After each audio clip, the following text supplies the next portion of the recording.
looks pretty correct. What are we on? Adder Spine Road. 4 a.m. Well, you'll see. You'll see what this means. We zoom in. No, we can go to the inventory. There you go. There you go. It's as nude as you get in the Forgotten Realms. Hello, Almacia.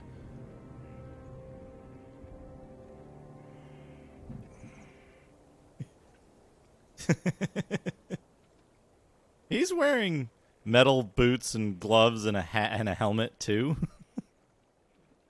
Not just a diaper. My God, that's fantastic. D, thank you for the host. Oh, I need to move this.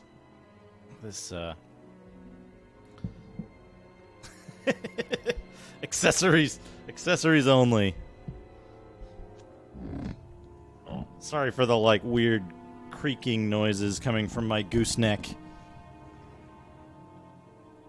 Okay, there we go. There we go. Oh, no. It's under a little bit of weird torsion. Yes and no. There was a mechanical reason for it originally, but that reason has kind of long since passed. Early in the game, they give you clothes which have a weight value, and the weight value subtracts from the amount of loot you can carry, but the clothes provide no armor. They're pointless.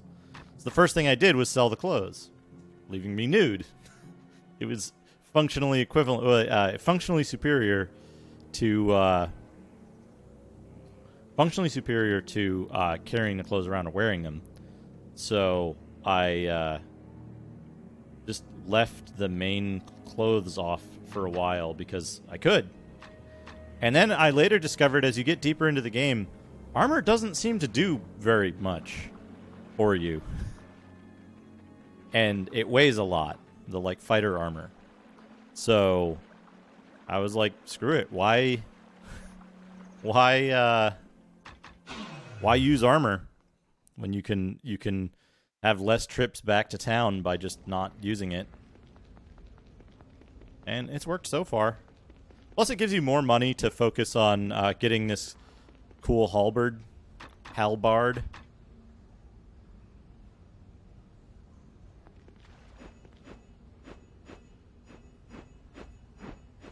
That's as nude as anybody gets. My God, that's fantastic. Hazemaker 64, rating with a party of 23. Welcome everyone.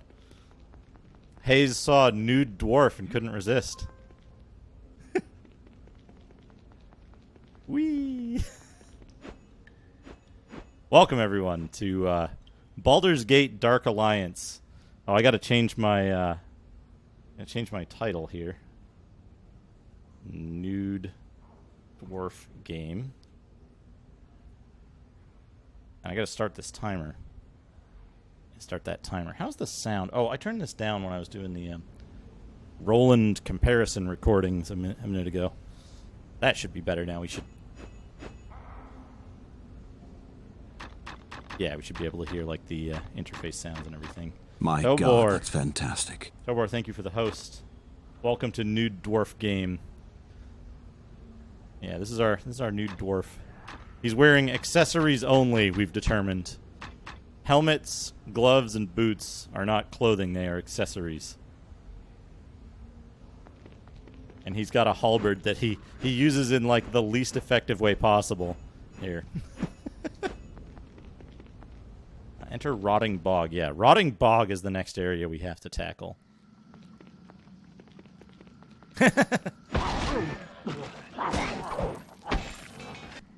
Oop. Yeah, sure, let's save here. He's wearing his anthem.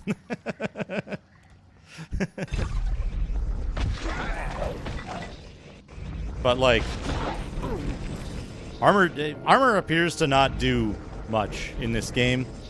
I think they balanced it around the fact that if you play as a sorcerer character or an archer, you have to not get one hit killed.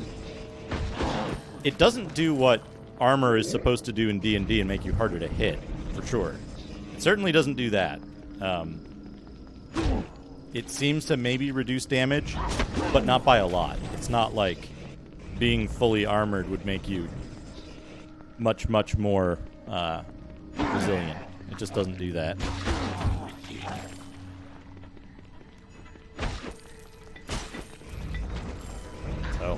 So here we are. Oops. I stepped in that guy's poison.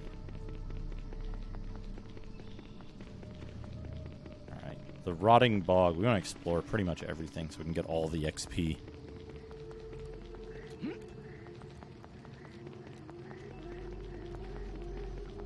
Yeah.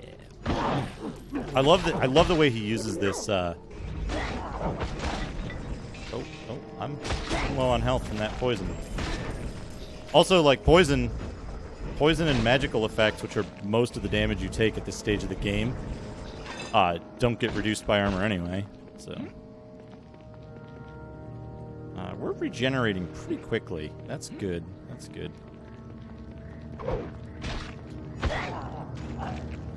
One-shotting most of the enemies with good hits, which is good.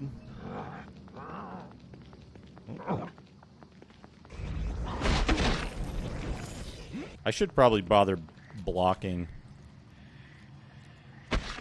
Oh, shit. I'm like reading chat and I didn't notice this torso creeping up on me. Hey, Absurdity. This game is really cool. It's really fun. There's, I think there's 6 games on this engine. Ooh. I knocked that guy's head off. 6 games on this engine. 2 Dark Alliance games. And then there are 2 Champions of Norath games. There's a Fallout game. Oh, fuck. I hit by the poison again. Yeah, there's 2 Champions of Norath games, a Fallout game, and then Bard's Tale 2004. Yeah, I saw that. I saw Sinitar play the Record of Lodos War game. That's an interesting one because, like, there's some parts of the game where you just, like, if you're not set up properly, you'll get, like, stun locked on any one hit because, like, an ogre hits you and knocks you down and can hit you again before you... Oh, yeah, the fucking footsteps. Yeah, I remember that when I was testing it. But you can get knocked down, and then the ogres can hit you a second time before you get up. So if you get hit once, you're dead. I like this game because it's, like, there's a pretty high skill ceiling with, like, being able to...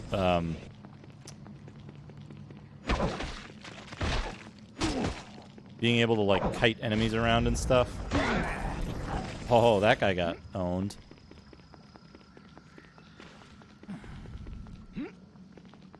Yeah, the Bard's Tale game looked pretty decent. I mean, it's not a Bard's Tale game. I'm making air quotes. Hey, Kraid, welcome. Welcome. Yeah, this game is fun. The thing about this game is, like, if you take it too seriously and you're like, oh, this doesn't do what D&D is supposed to do, you'll just fall into that endless morass of, like, you know, worrying over details. It's just a fun action game. It's really good. Yeah, the HUD is really cool. I never really touched on that. Like, you just got this, like, demon head sticking out of your HUD. Endless more ass. Pretty much. I'm regenerating, like, absurdly fast for some reason. I don't remember my regen being that good. I don't think I'm using a regen ring either. Whoop. Nope. Get him. Get him.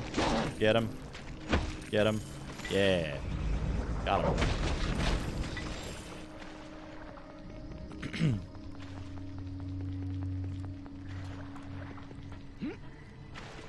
Yeah, all the games on this engine are just like action games with light RPG elements. I heard the Fallout one is, like, legitimately bad, though.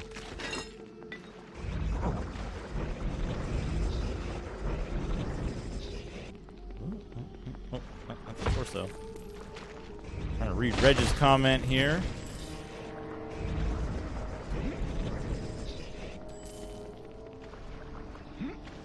Oh man, you played Brotherhood of Steel. How did you like it, Reg?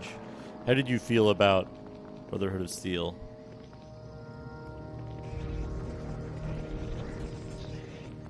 Yeah, that's... I always kind of made that mistake myself, Tobor. I wonder if maybe it got a bad rap because it was just an action game and people wanted... Yeah.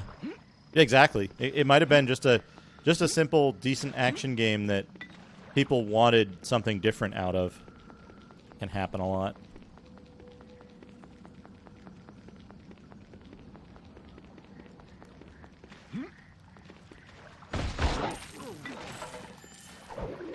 This is going much better than our like fights with the lizard men earlier were on the last stream.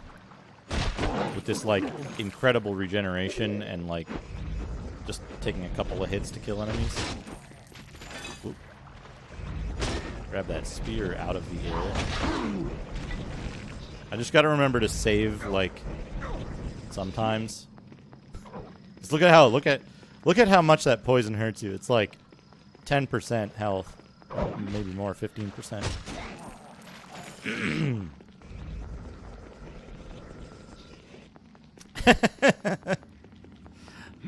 Tobor, I think if you released an immersive Sim Savage game, everyone who's played Savage will be like extremely pleased with it. I think there's a lot of overlap there.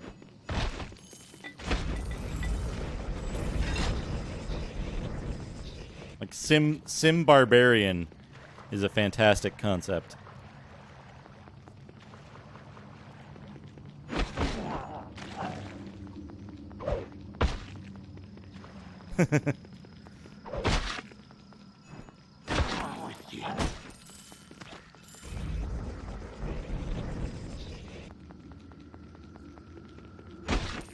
Oh man, was anyone here for hey Cuba. Was anyone here for Merriment Carrying Caravan last night? Speaking of hover bikes. What a weird game that is. Like anime train management sim in some post-apocalyptic world. But it has like a hover bike racing gambling minigame. You don't actually race the hover bikes. You don't race the hover bikes. You just bet on them. There are a bunch of mini games, but there's also like there is an overarching main game. Yeah, we got a big fancy adamantine halberd of speed +3.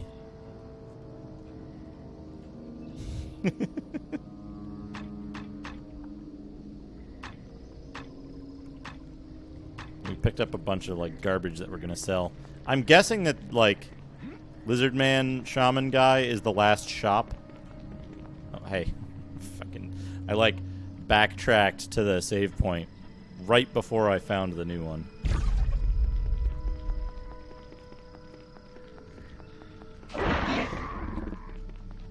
Chubo, welcome. Chubo, I have an important question. This thing just, like, automatically damages you. What the fuck? Awesome. The bullet.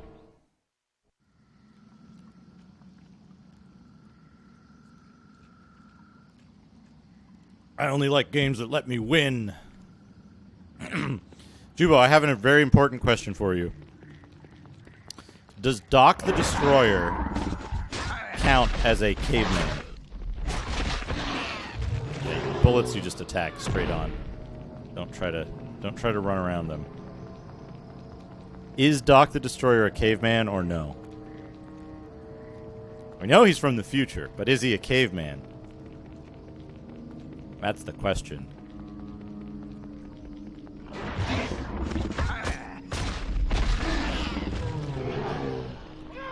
Oh, these are just a regular enemy now. Fantastic.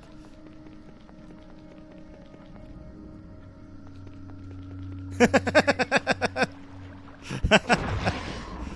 very safe answer.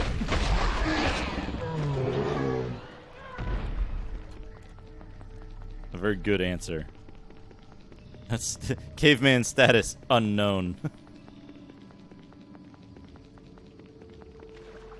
I should probably save it pretty frequently. Those things can wreck you very, very fast. Also, does anyone know the ecology of the bullet? I thought they were like... I thought they, like, frequented desert regions, not rotting bogs.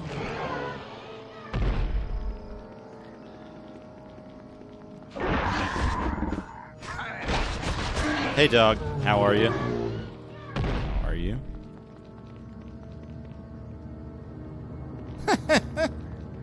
Of course.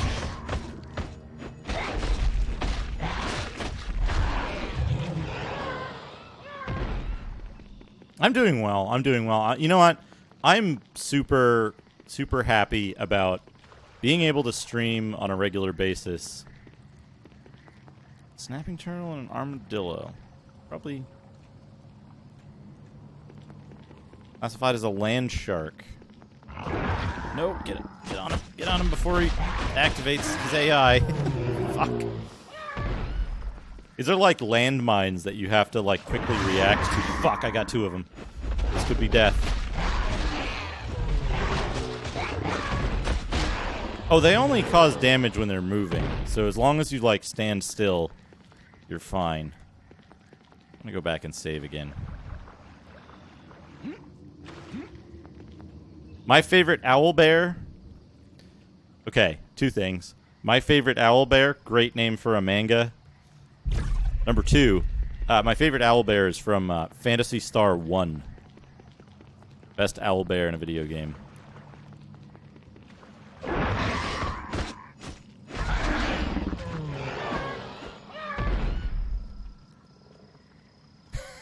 Bizarre freak show British monsters. Syphal and protein polymorph. What on earth?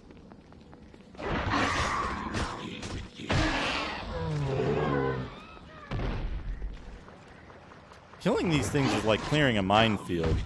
I don't know. I guess this is fine. They're easier to deal with than those.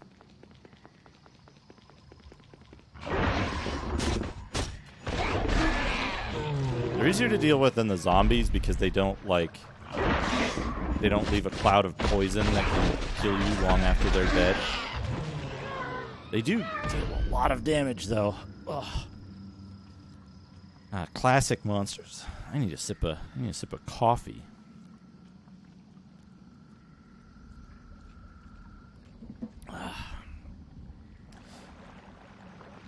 Yeah, this game is fun. This game is just like, it's extremely chill, extremely laid back, very fun to play.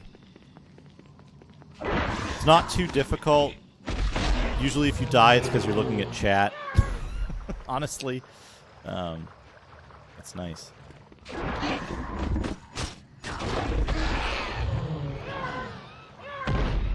Tirafeg and carotid column. No, wait, that's different. That's a different spelling. So it's not a column filled with blood. Hey, Mazanaga. How are you?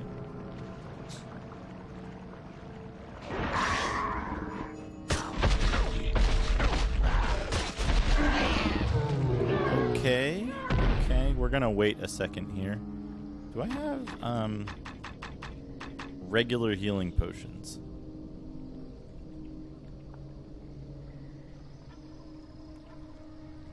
Okay, good. We can just chomp a bunch of them. There's a magic dungeon cat that spends its entire life sitting on top of a treasure chest, attacking anyone who tries to open it. How is that magic? It's just, like, put a box in your house, see what happens.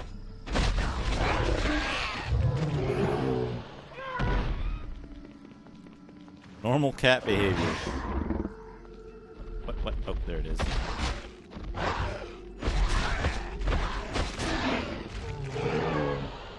The enveloper.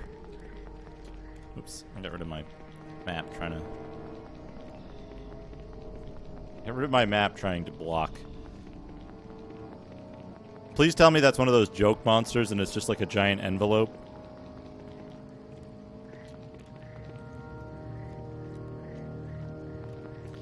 Yeah, so, Hayes, what's going on in those recordings is there's either a command set or an instrument mismatch in the data that the game is sending to the MIDI interface.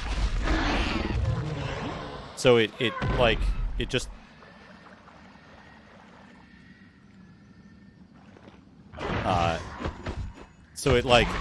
it basically sends a bunch of data, and the hardware doesn't know how to interpret it. Yes, Tobar, I've played Dwarf Fortress a couple of times. I've actually gotten like a decent fortress going a couple of times, like self-sustaining until the goblin invasions, that kind of stuff.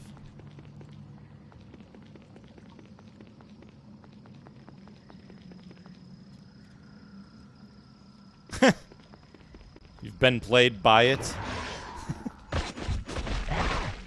I might do a Dwarf Fortress stream one day.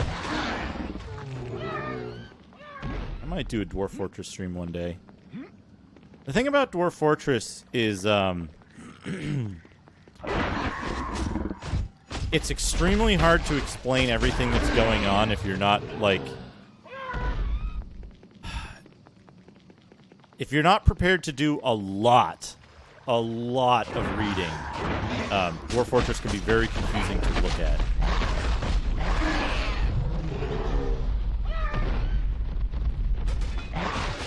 Okay, you can block their charge. Just hold your weapon up and they can't hurt you.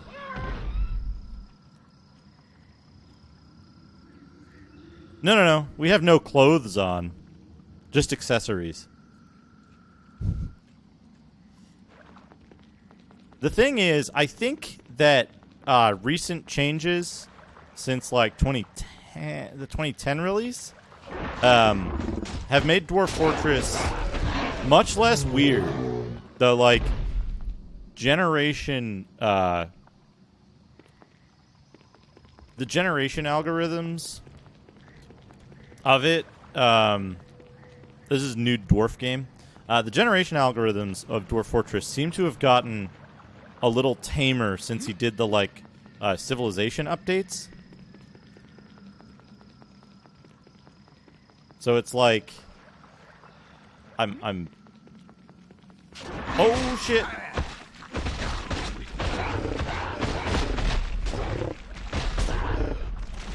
Okay, this one can't just like automatically hit you. Giant bullet.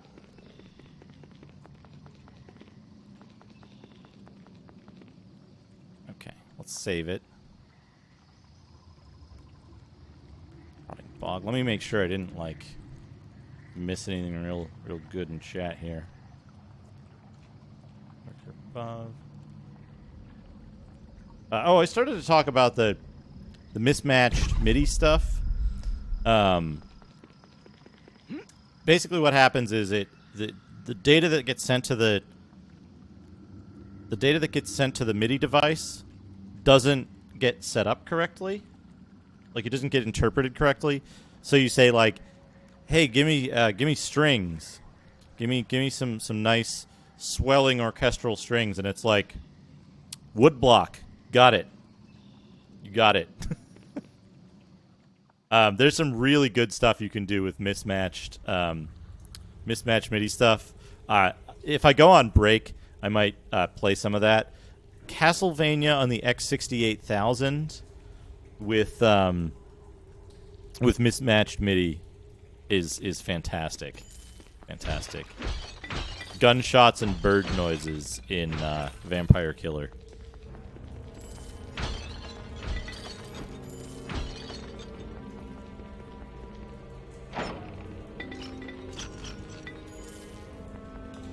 Get that huge gem. Come on, get that big gem. Chubo Tobor, I was actually thinking something I might want to do. I've been thinking about, here's the thing. I don't want to give up. I don't want to give up on games. Oh, Minotaurs. Minotaurs. Here we go, Minotaurs.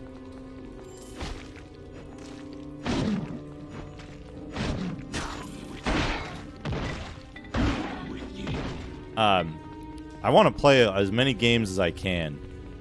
That's my goal, is to just play as many games as I can. So I've been thinking about doing content creation streams with hey Teximosis. I've been thinking about doing content creation streams where, like, what I want to do is use old creation tools to try to make something in the space of one stream, or maybe 2 streams if it goes very well but is incomplete. Yeah, a game dash maker. Game dash maker. That's in there. There's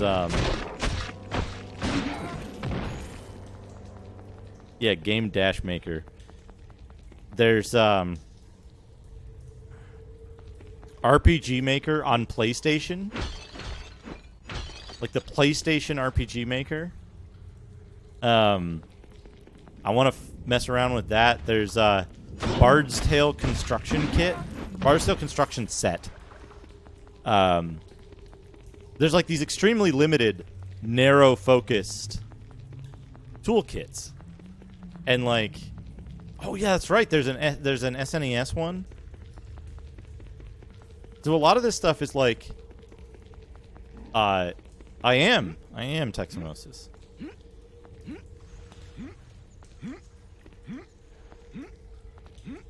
Gary Kitchen's Game Maker for Commodore 64. Yeah, Commodore 64 has a bunch of them. Adventure Construction Set. Oh, there's what is that one for DOS, the 3D thing, where you just, like, you always have a laser, and the way you do, like, doors and stuff is you shoot the laser at a switch, and that's how you open doors. There's that one. But, like, Bard's Tale construction set, Forgotten Realms Unlimited Adventures,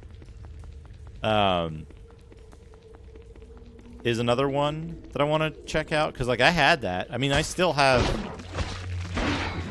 my, like, installation of that. Chubgam 3D. Almost even got your name on it, Chubo.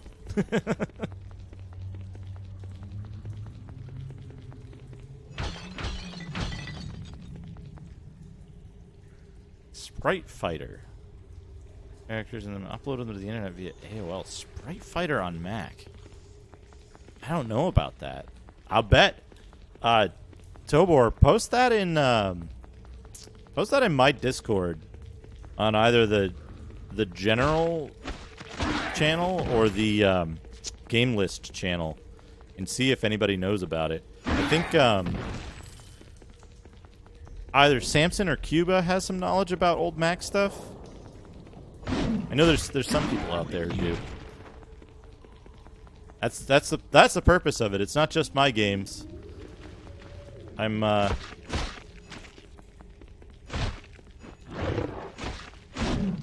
knowledge of old Mac stuff is a skill you need to put points into. If you didn't choose the background trait for it.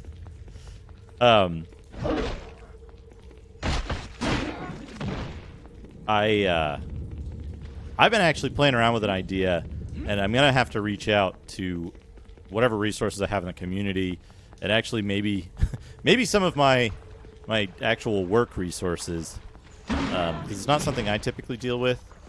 But what I want to do is I want to start setting up a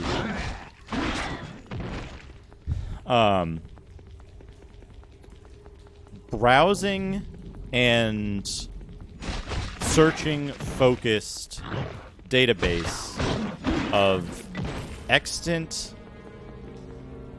Yeah. House of Commons would be good. That's House of Commons is the general chat.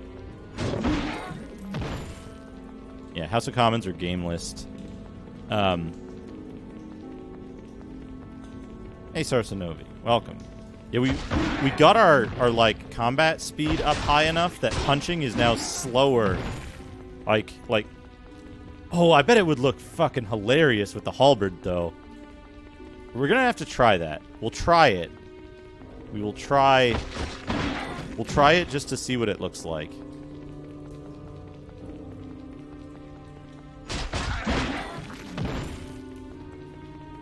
I feel like I might have taken the long way around.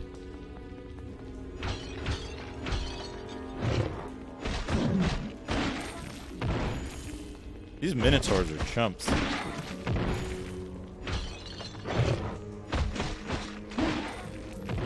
Compared to the zombies and the bullets.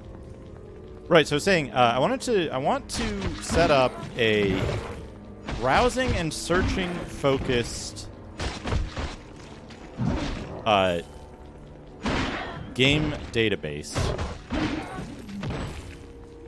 Not with the goal of containing all information, but with the goal of making it easy to find information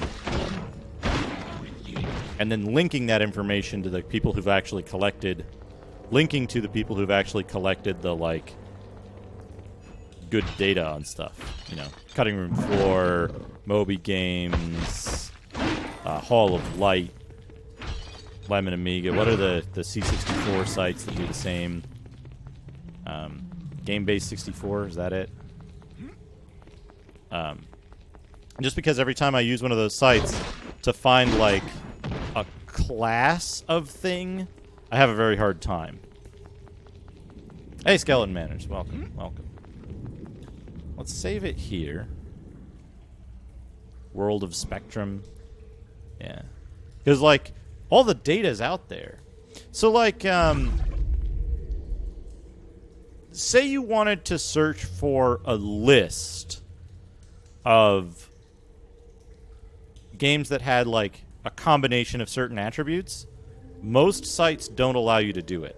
Like, GameBase 64, I think, like, release year is a discrete search. You can only search for a single release year. You can't say, show me everything before, say, 1995 on Commodore 64.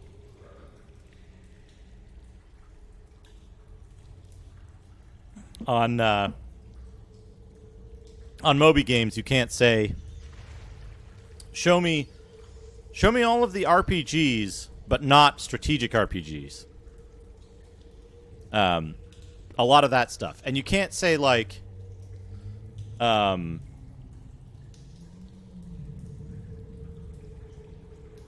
yeah, and like, you can't say, show me all of the unreleased games for Commodore 64, or, like, unreleased games and prototypes for Commodore 64, Amiga, and so on, right? Or, like, tell me which of these games are, like, extant, or which ones are lost media, right? Which ones actually exist, and which ones are like lost. Maybe there's screenshots of them, maybe there's data about them, but they're not like. Just drop a recall potion for no reason. Okay, we saved it, right? Yeah. Yeah, maybe there's video footage. Maybe there's, maybe there's video footage. Maybe there's screenshots in a magazine or something. But how do you know? Like, I can't go like, hey, show me all of the unreleased games for Mega Drive. There's no site that lets me search that easily. Unseen 64 has a lot of the information.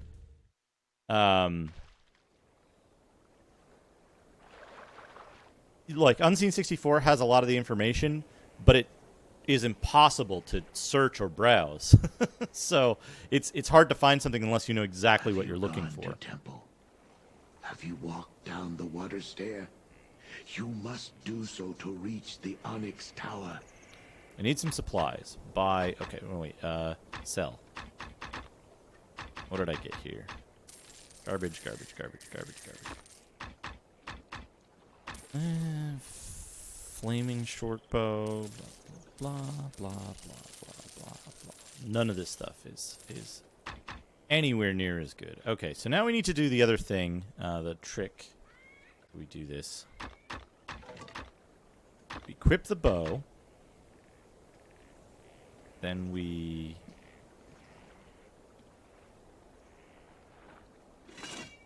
There we go. Switch to this. Have you gone? And we sell the bow. Here we go.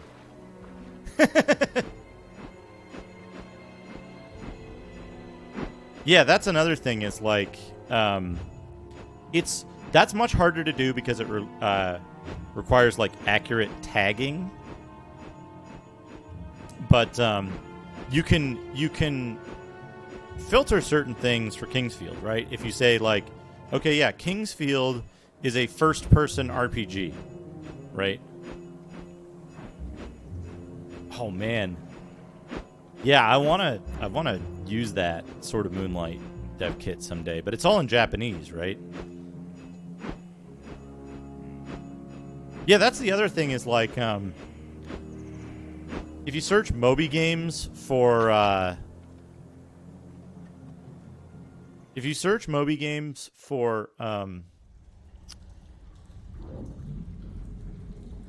trying to think of the best way to describe this.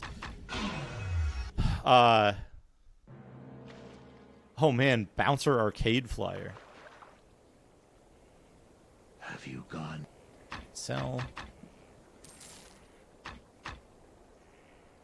5 to 14. Yeah, we'll take the flaming short bow.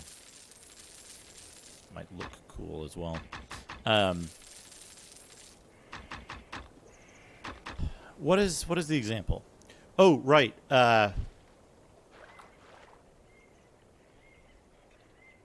Say you want to know what other games the developer of Golden Axe on the Commodore 64 did, right? So you click on their name, and it shows a bunch of games that they developed. But it doesn't tell you which versions they did. It doesn't tell you anything about any of that stuff. It's not usable. So you can then dig into it and be like, okay, they did this version of it, but you have to browse through.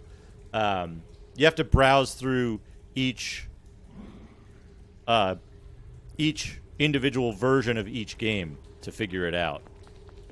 So you get into cases where, like, if you look up Gearbox on Moby Games, it'll tell you they developed Half-Life.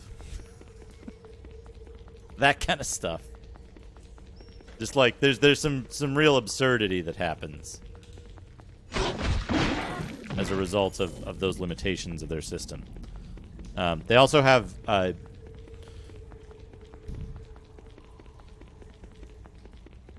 so here's the thing is that it would require a great deal of data entry work for some of the functionality.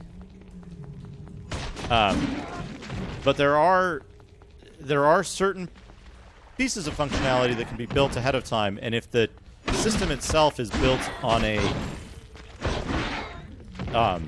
searchability and browsability first type of mentality, I think that adding the additional information would be possible in bulk later. One of my former specialties was in ETL, big data operations. So, like, if I can get access to the data, which if it's possible to build the site and it functions and it actually, like, does what I want it to, I would then be able to reach out to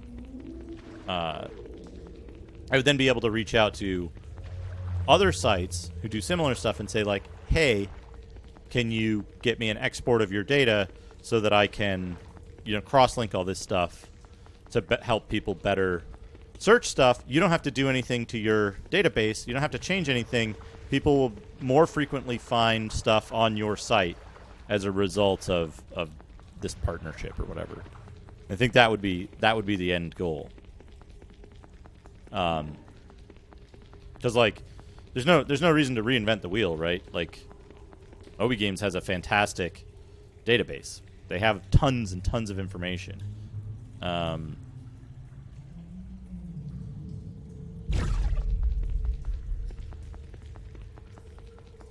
Yeah, there's two different ports of stuff. Like, yeah, there's all kinds of like weird stuff that there aren't really systems out there that cope with it well. And I think part of that is that a lot of the systems that are out there were built on accessibility first. Being able to build up these large, masses of information by having people submit additional information to them, by making crowdsourcing easy. So, my goal is, I just want to know, like, for example, an example is, I'm working with the local library to figure out, of all of the PlayStation games, literally all of them, all 11,000 something PlayStation games, which games are duplicates of each other that were released in different regions, where they were released under different names, or the name was translated. For example, in Europe, you might have 5 different versions of the same game that was also released in the US and Japan. Which versions of those games contain unique content to those regions, right? Like, which ones were censored, or which ones were modified in some way between different regions. Did they have green blood in a UK version? Did they have sexual scenes removed in a US version from the Japanese version? Which ones are identical releases, right? Like a US release versus an English PAL release, or English-Japanese releases. Yeah, exactly. Robots. There's all kinds of changes that happen in games as a result of, different laws, different societal norms in different areas. So I want to know about that, right? I want to know, how do these different versions react? How are these versions different? There's also stuff like, for example, the King of Games plays extremely differently in the US version, the world version, and the Japanese version. And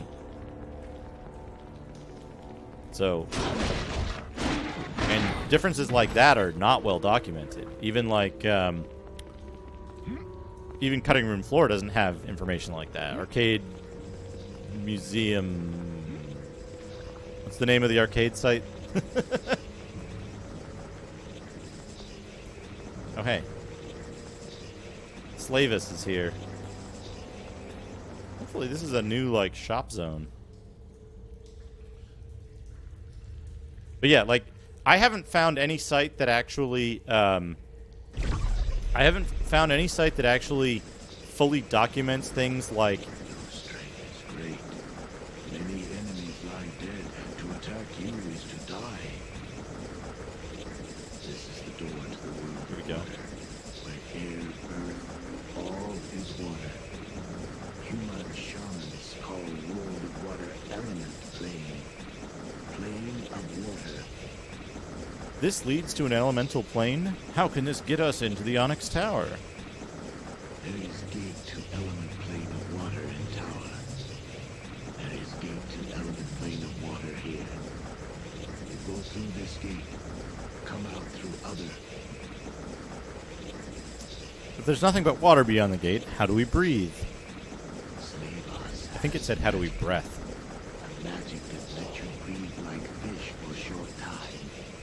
that you breathe water like air last long enough for you to enter tower, not to get back out.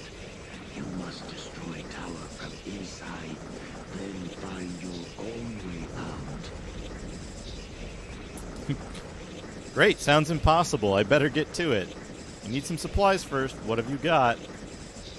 I need to rest. I need to, blah, blah.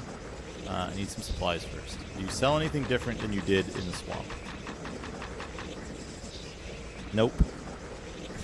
Breathe your own farts to survive. Even farts are water there, Chubo. On the elemental plane of water.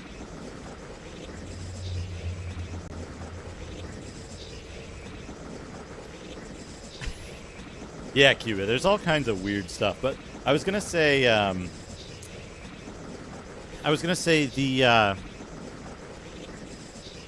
elemental plane of shards. Yeah, that's between water and earth.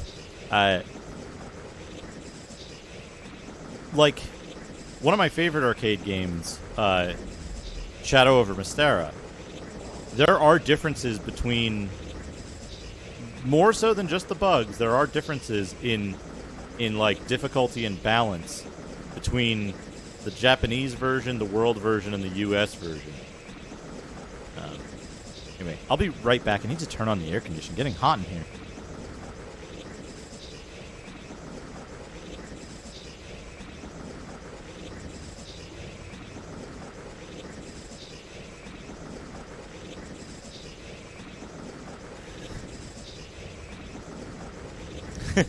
Done.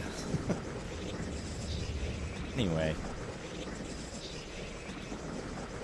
Alright. Back. Sell. We didn't pick up anything else weird, right? We can sell our rejuvenation potions. Amulet of Rejuvenation?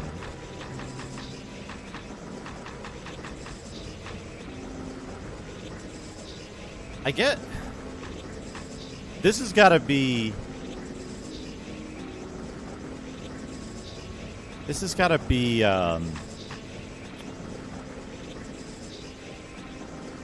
for magic. MP regeneration, right? Yeah, let's sell that. It's fine. Does he sell anything cooler than full plate? No.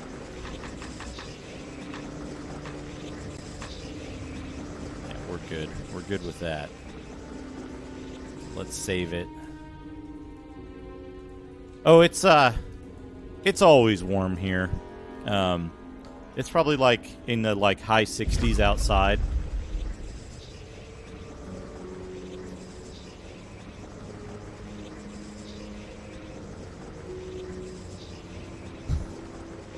But it's can I just go in here? Down the toilet. No, you talk to him to enter it, I guess. So it's probably like high 60s outside, but once I turn on all my equipment, it generates a decent amount of heat. So if I leave my central air on just neutral, nothing, it heats up to 80 in here real quick, which is, I'd prefer it to be around low 70s. All right, what do we got? Okay. Let's rest. Okay. It's now or never. I'm ready. Listen. You will breathe water for a short time, not for long. Swim fast. My magic will I hope guide so. you. I'm ready to go.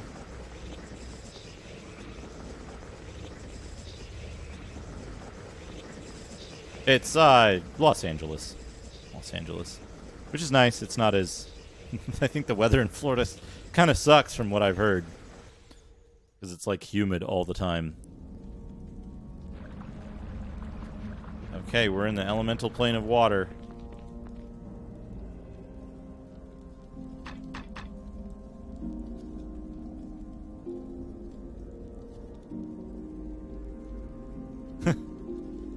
Yeah. The elemental plane of water and barrels. bats. What the shit? Oh, we do have a thing. I wonder if it wears out.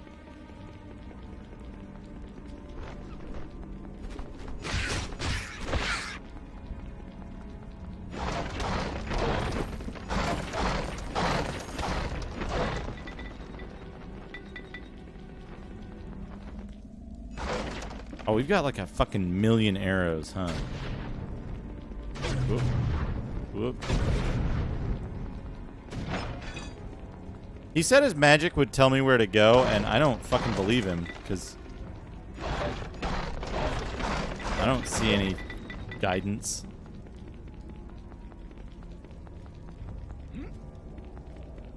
Can't jump down there.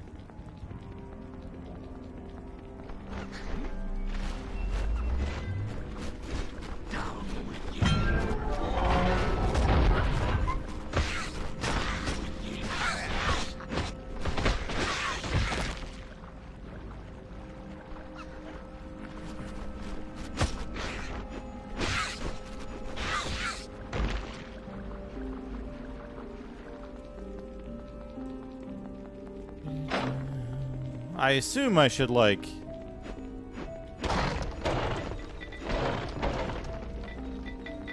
I'm carrying a mule's weight already. Can I just recall? No recall possible in Onyx Tower. Oh, is this the Onyx Tower itself? We're not in the plane of water anymore. We just skipped the elemental plane of water. Whoop.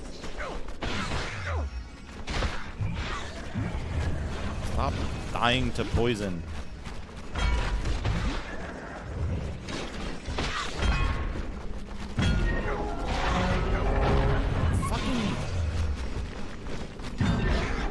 Spitting poison on me. Things that I need to do. I need to... Oh, level up.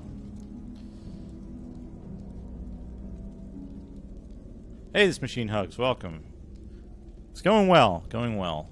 We can't get a mean... I guess wisdom. Wisdom will give us a... level up. A thing. Something. Hey, Easy 8. This is Nude Dwarf game. +1 to hit and damage. Two-handed axe. We could get whirlwind something or other. We could get endurance. But, like, what's the point? We're not going to be able to sell anything. We're in, like, the final level.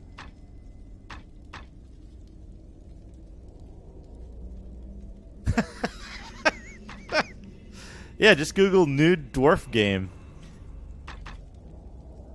Or Nude Dwarf Moby Games. I'm curious what that would turn up. Probably something on PC 98. I guess I want Death Blow. Because I can max it out.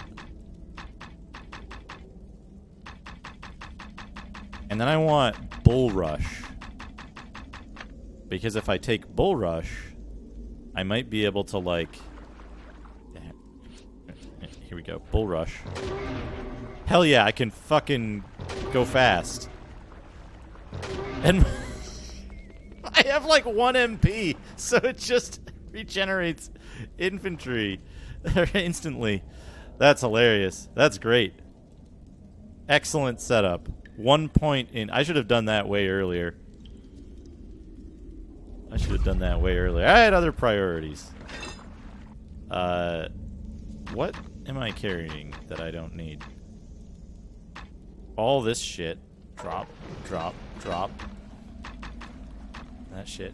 502 arrows. Hey, good.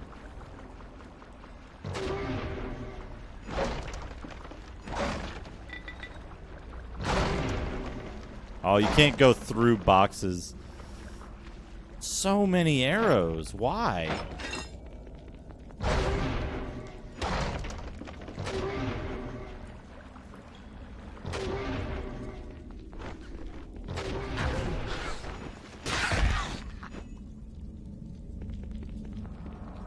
did I have so many arrows?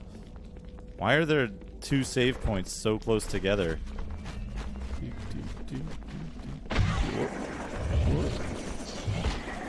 Oh, he hit me. 18 damage.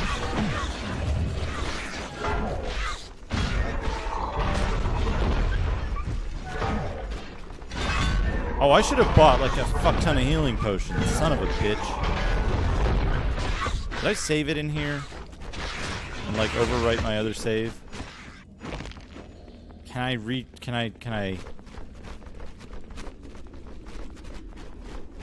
Did I fucking... I bet I did. No, I didn't. I switched saves. I made a new save. Fantastic. Okay. So we're going to do that. We're going to load game. This is the one, right? Like 5 minutes ago? Yeah, here we go. I did a smart thing. Folks, I did a smart thing. So... I'm never going to need that. I'm never going to need that. I'm going to get so many arrows in the place by...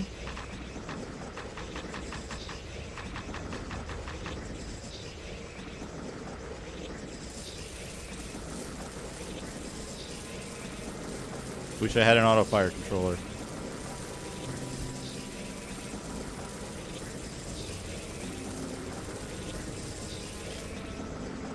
Do not have enough coins to buy that. Alright. Fucking traveling apothecary right here. Ah, yes, Texamosis. OPL. OPL is fantastic. I do wish they would, Okay, what am I going to do? I'm going to overwrite this one, the super old game. Trippy, you can't recall from in the Onyx Tower, as we learned earlier. So we had to go back to this save. Are you ready? It's now or never. I'm ready. Oh yeah, I guess I could drop the recall potions once I get in there. Whee! Okay, here we go. Here we go.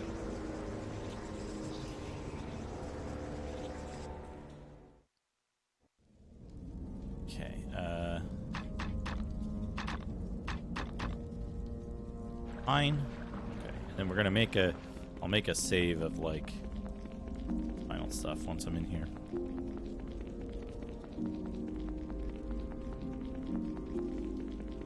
Okay, here we go. Overwrite that save. Alright. These must be like gargoyles or something, right? No room. Got too many potions. I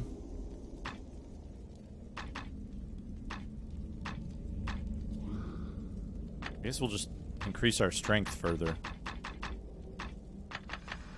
Death blow. 1 point of bull rush. Done.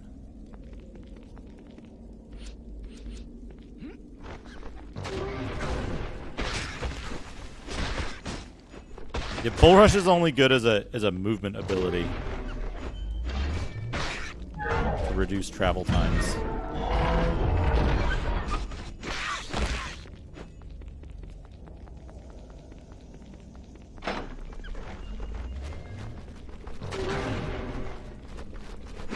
If you hit an enemy with it, you're like at a pretty strong disadvantage for a while.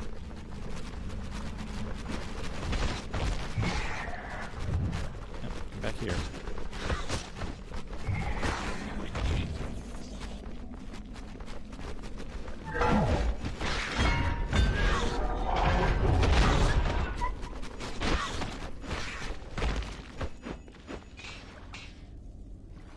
Wounding fine scimitar +4. What the hell does wounding mean?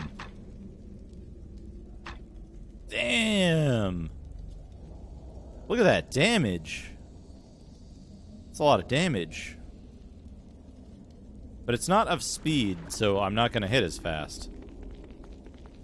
And its damage comes from elemental stuff, so like stuff that's immune to elements will be immune to it. Whoop.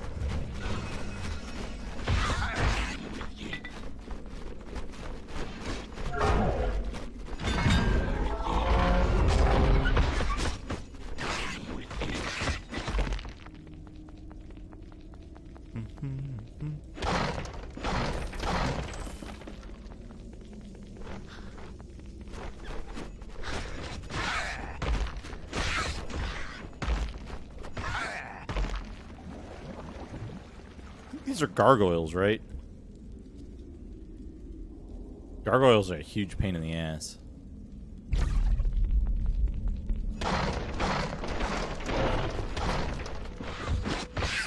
In regular D&D. Not in this, though. Well, I guess if I was equipped like this in regular D&D, it'd be fine.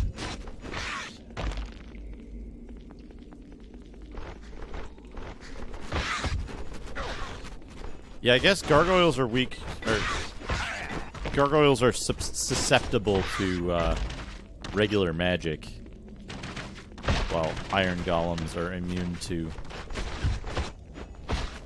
magic and weapons, right? I remember,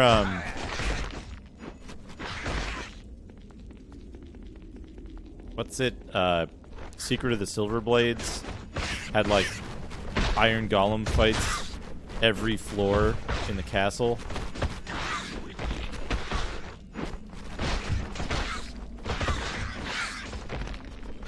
I thought you needed magic weapons to hit iron golems for some reason.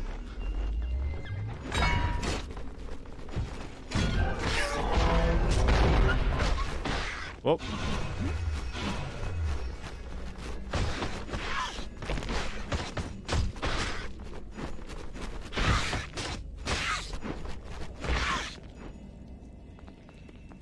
Hey, Ashton Circle, welcome. Naked Dwarf game.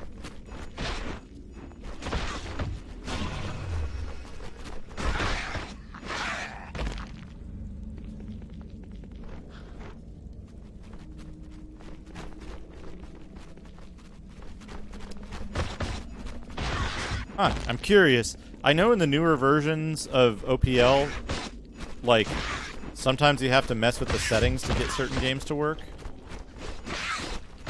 And, like, on this game, I had to put this game on the physical media SD card in order to make it work because it wasn't running, it wasn't loading data fast enough off of Samba.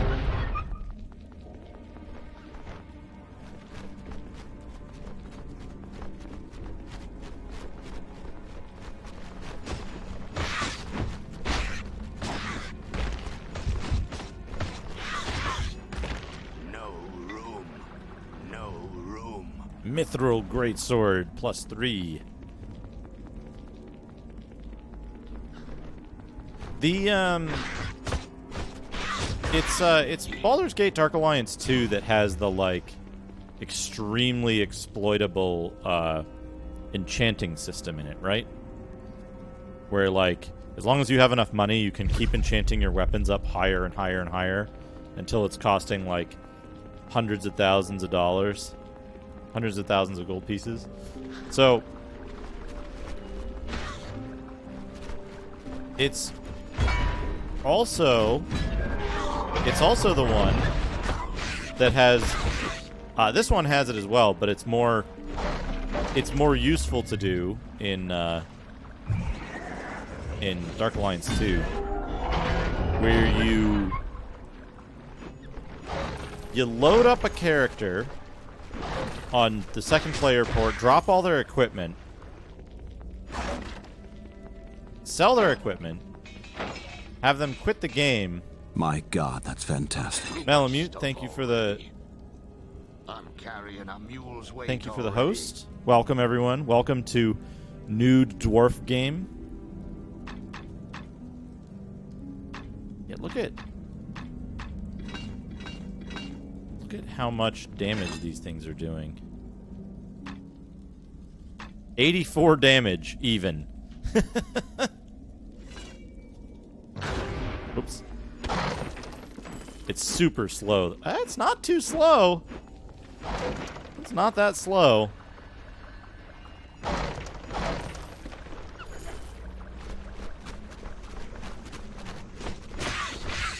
It's because it has the serrated modifier on it, which adjusts its damage to like slightly above its average damage range. Is I think how it works.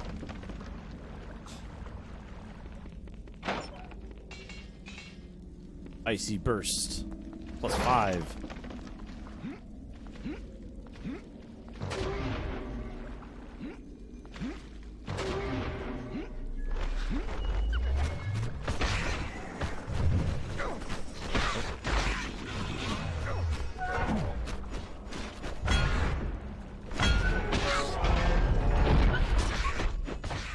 I kind of prefer this with the serrated.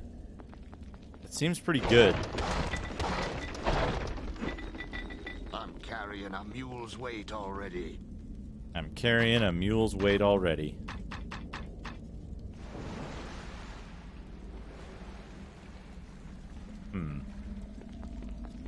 Oh, we'll come back for those later.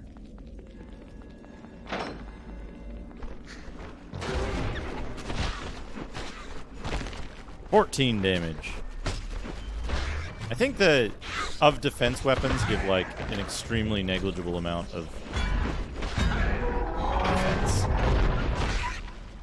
Got too much stuff already. Gimme. Oh, I should have used regular healing potions. I gotta remember to do that.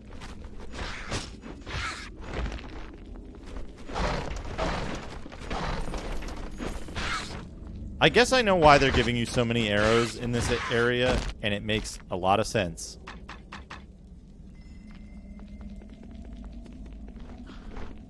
And ZX Spectrum Saber Wolf.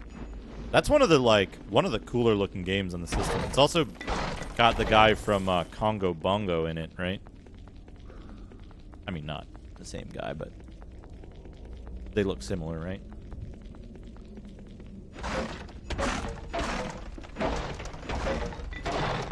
Yes, ZX Spectrum.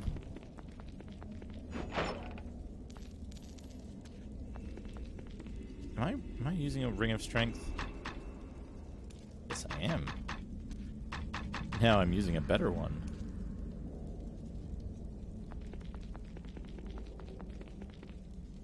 The Zebra.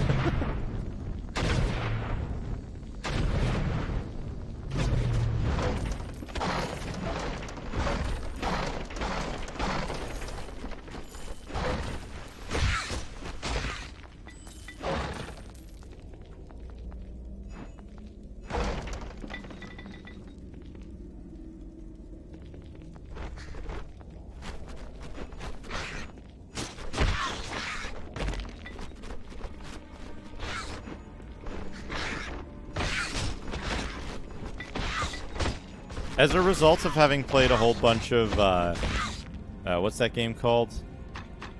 Killing Floor?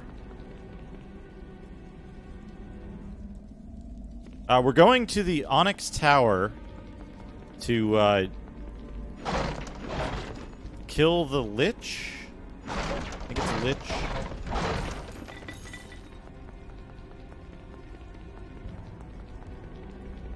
Kill the Lich.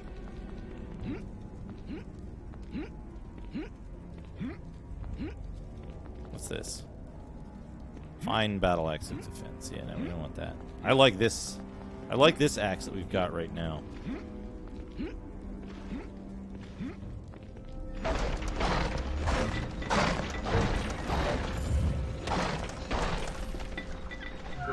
Whoop. 312. The bonus damage from having maxed out Death Blow is insane. Oh. Gotta drink 6 potions.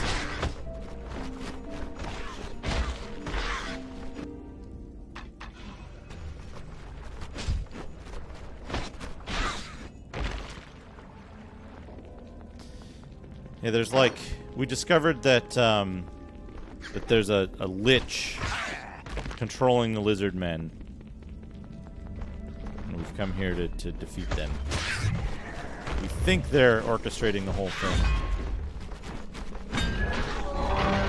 My theory is that healing potions taste like Fernet Branca. That's my theory.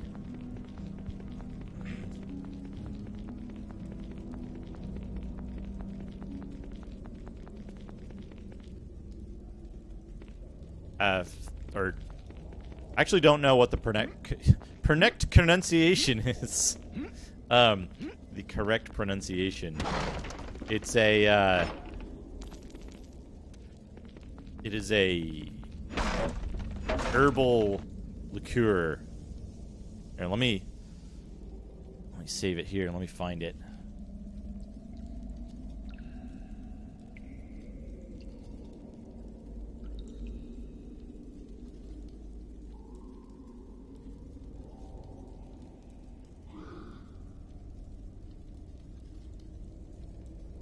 This stuff.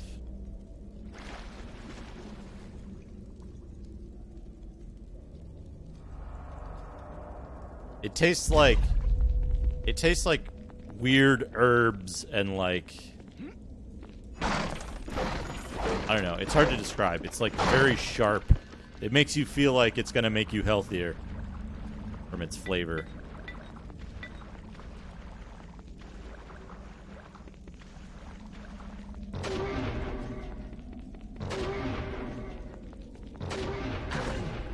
Oops.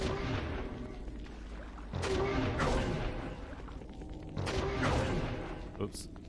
Wait, I gotta go through here. Right? What do I like? This has Warframe syndrome where, like, you can't see the whole map at once. So you have to kind of, like, guess which direction is the right one. I think that loops around, though.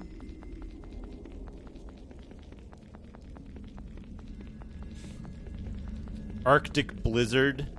Oh, no, this doesn't connect. Let's see. Go. Oops. What's the? I guess that loops around to there. Yeah, this is the fastest way from where I am right now.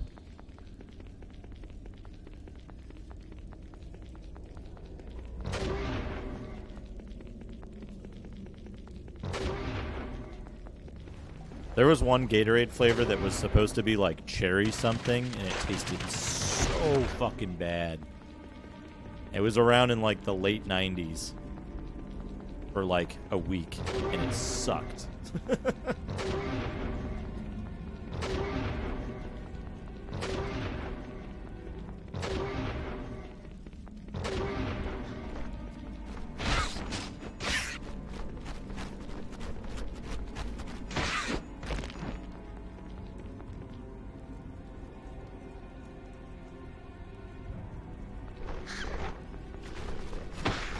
Very good, Rich. Very good. Oh. Got him.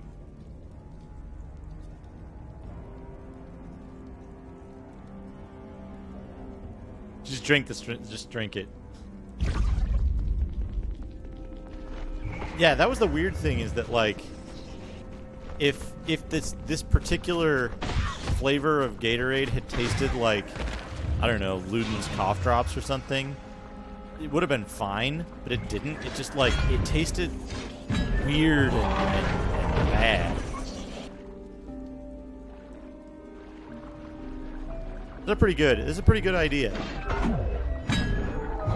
That it took so long.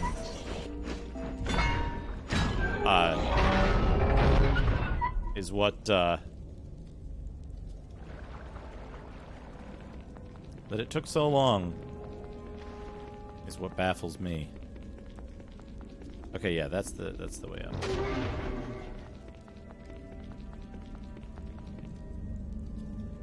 The problem with stunning with Bull Rush is that it takes as long for you to recover as it does for them. So, like, if you do it, then you'll get hit by any other enemies that are around. No problem. Oh, Minotaurs, they're easy.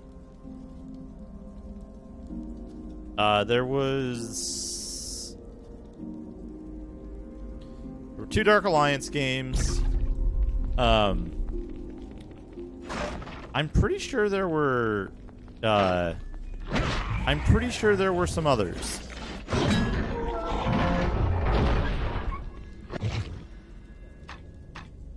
Demon Stone. That game is fucking trash, isn't it?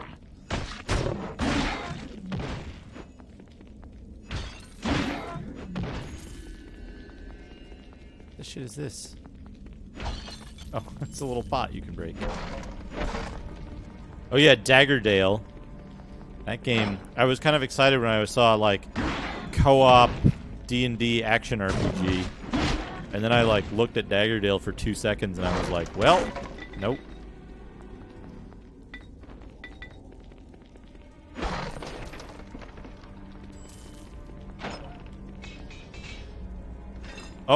Oh, that's certainly an upgrade.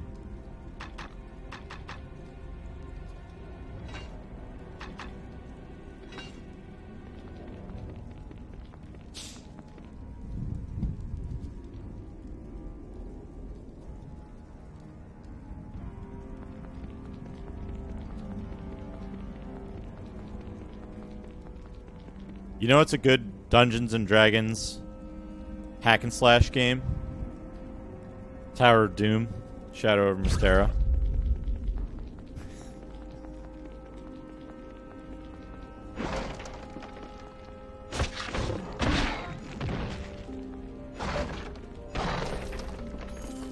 I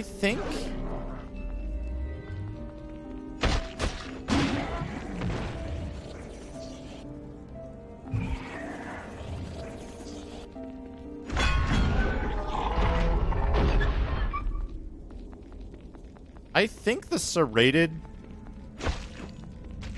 like, affix, what are they called? I think it's broken. Because I'm doing static damage to every enemy I hit, regardless of their, like, type.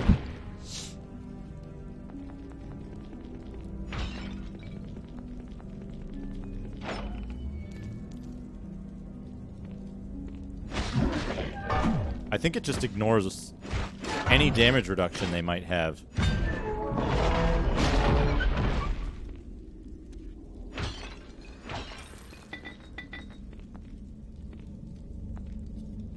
What if I... Hold on.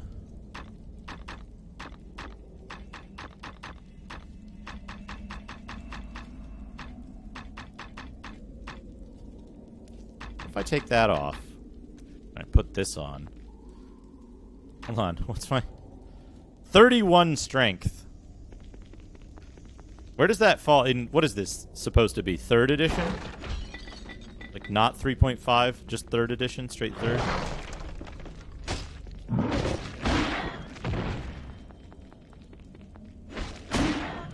That gave me 4 straight damage, right? So what is 31 strength in 3rd edition? What does that work out to? I think I saw Sinitar play Demon Stone, if it's the one I'm thinking of, and like, it was abysmal.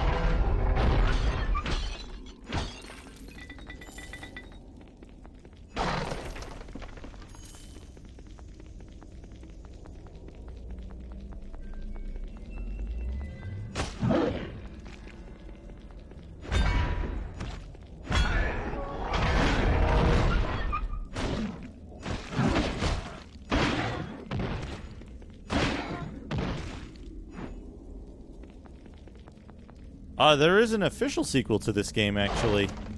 And then 4 other games made on the same engine. Different franchises.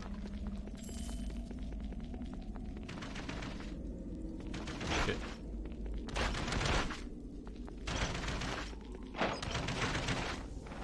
Studded leather gloves, +5.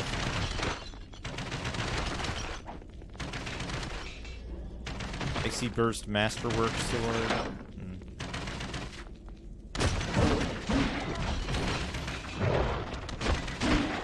Halberd +5, not worth it.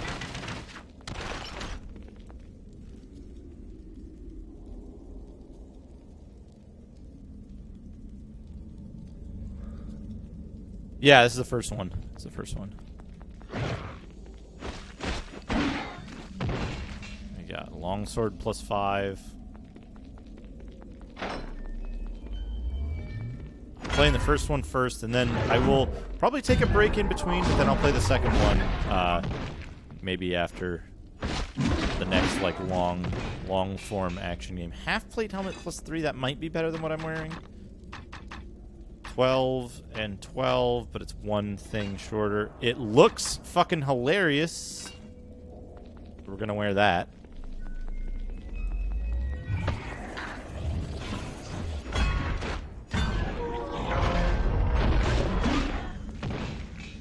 Great axe. Oh, never mind. We just got... Please remember what this looks like and know that I want to be wearing this. but we got the, like, best helmet in the game, best possible. You know what? Fuck it. Right? It's not like armor does anything in this game.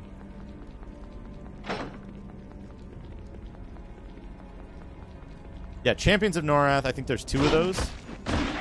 There's 2 EverQuest games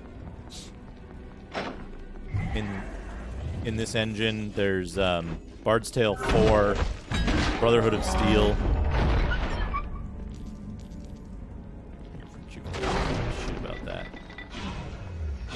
Oops, there we go. Accidentally picking up enough of these rejuvenation potions anyway. Wounding Oak Staff. Shock Adamantine Great Axe +5.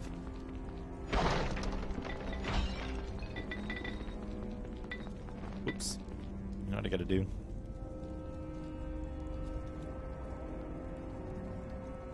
So I'm just sapping around the 2025 range being basically got like strength 31 to stomp the ground real hard and accidentally launch himself into orbit.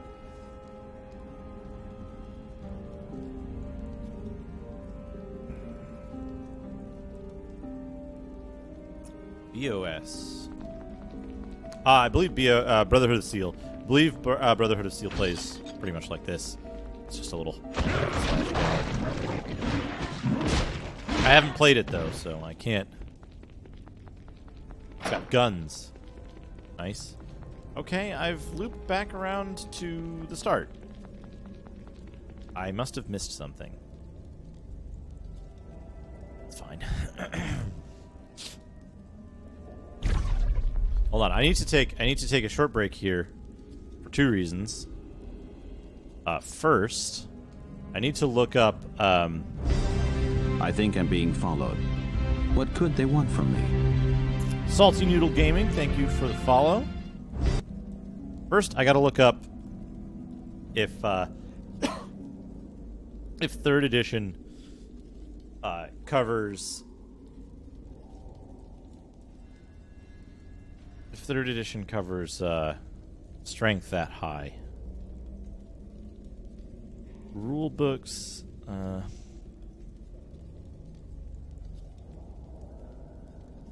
only have 3.5.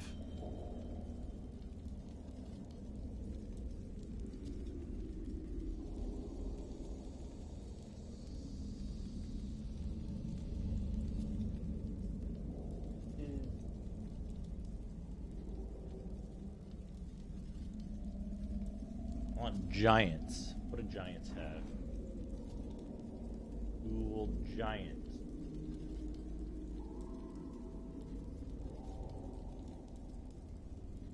Cloud Giant has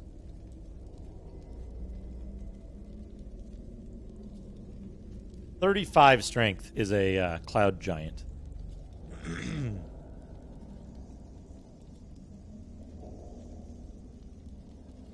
Oh, here we go. Perfect. Fire Giant strength is 31 in 3.5.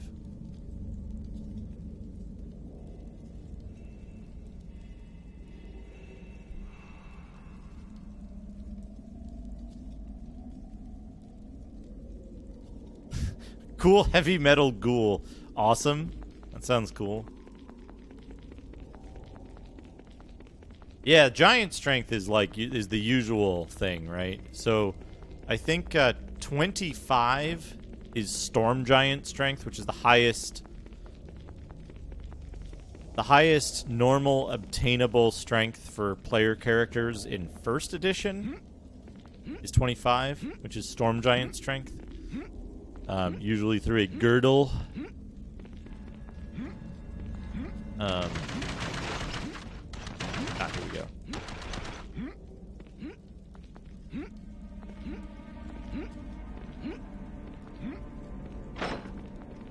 Let's save it here. 2E is probably very similar. I think 2E, raised the caps on strength and spread it out slightly more.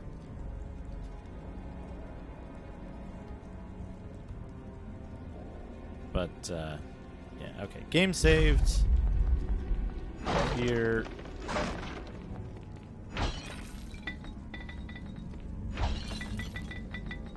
Get all these potions. Oh, I need to drop a bunch of arrows. I don't think I need that ring of protection. Or that healing potion. Isn't it a good hat? Very good hat.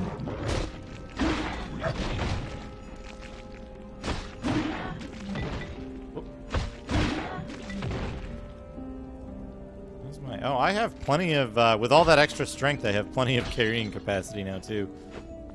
Also, these are indestructible crates. You can tell by their metal bindings.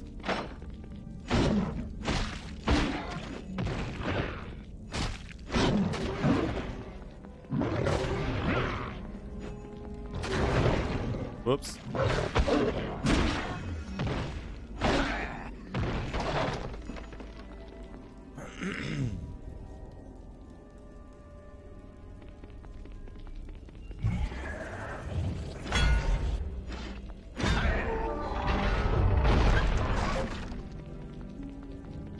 Can't break these crates. Here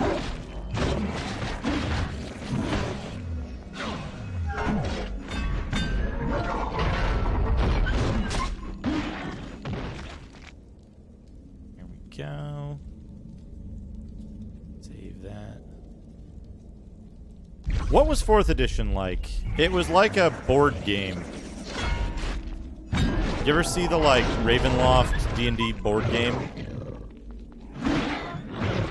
That played a little bit like, I don't know, Dungeon. Yeah, the Colossus guys vomit on you. 4th edition wasn't very popular because it went the wrong way with the which attributes computers should inherit from tabletop and vice versa.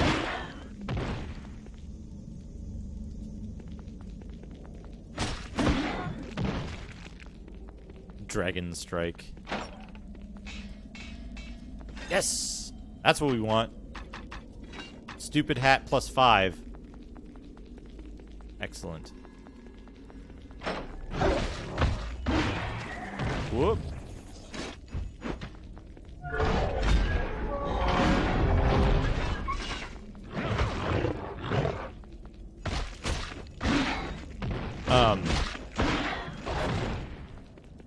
So the thing about 4th edition was 4th edition removed all of the role-playing elements from the game.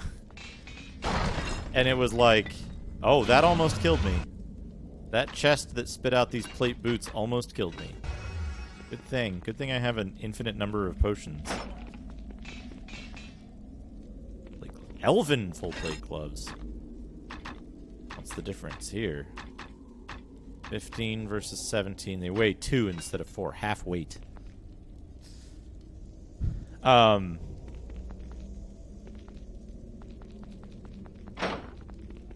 So yeah, they removed basically like... I wish I could wear more than 2 rings. How many fingers do I have? So with 4th edition, what they did is they basically just like... they pulled out all the interesting stuff and made it play like a really simplified... They made it play like a computer game with the limitations of a computer game where it's like, you know, you have abilities that do certain things and you can use them within like certain time frames. They made it like an MMO.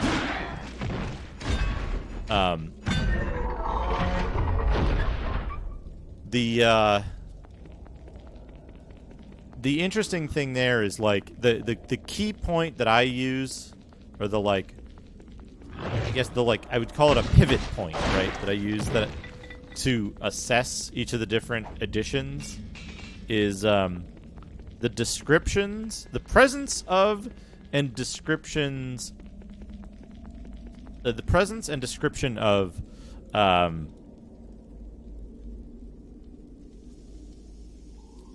couple of spells, like Dancing Lights and Affect Normal Fires. Because they're extremely situational spells that have no, like...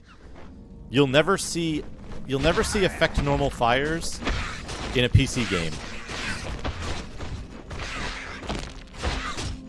Because it's too... Fuck. That. Holy shit. Alright, it's break time. I'm gonna pause the timer. I'm gonna pause the timer there.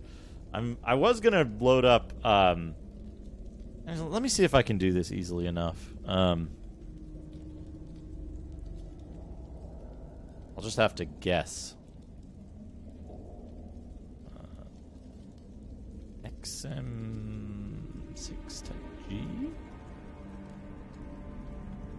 I was gonna load up some break music.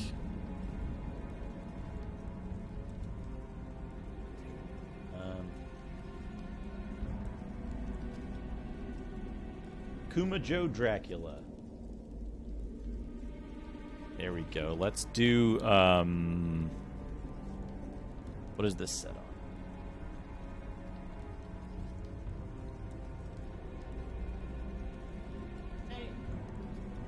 Let's set this on CM 500.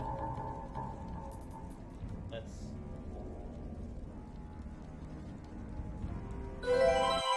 that. I'm gonna go to the BRB screen.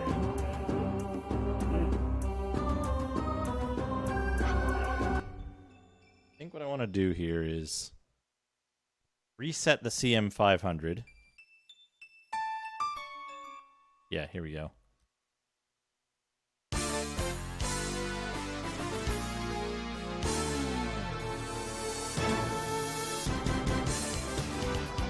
No, this isn't quite right. Hold on.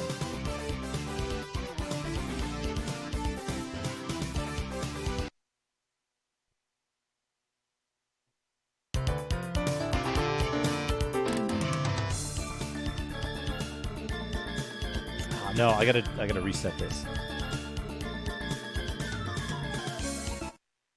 Hold on. I need to put this in CM30. CM something or other mode. Power off. Power on. Discs in. Good. Go MT32 mode.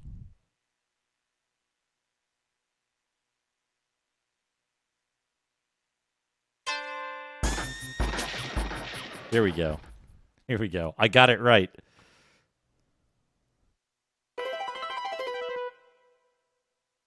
If you hear gunshots at the start of Castlevania,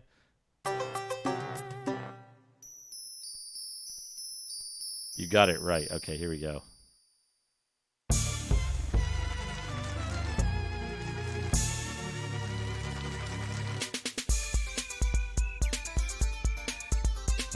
There we go. There we go.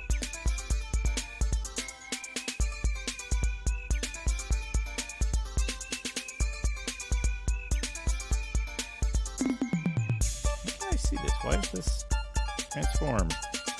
Reset transform. There we go.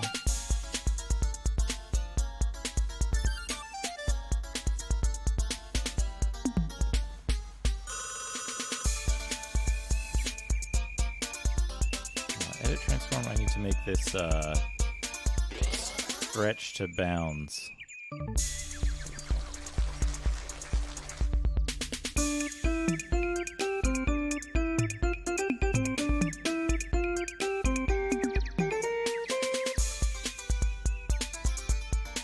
Whoops. It's not that. This.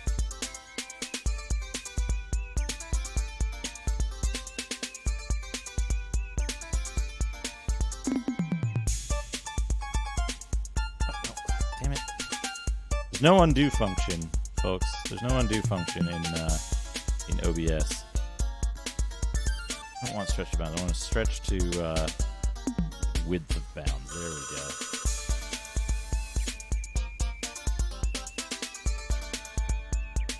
There we go. All right, I will be right back.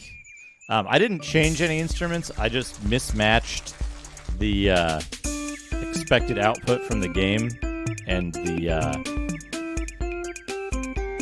mode of the synthesizer. Anyway, I'll be right back.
I can hear strange music. It's really eerie here. I feel as if I'm in a strange world. Duke Doham Duke Dilbert. Floor is lava. That could not have been better timed. I'm still taking a break, but I'll be back. I'm around. I'm watching.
Hey, Sharpie. How's it going? That's a good combo, Floor's Lava. Alright. I'm back now.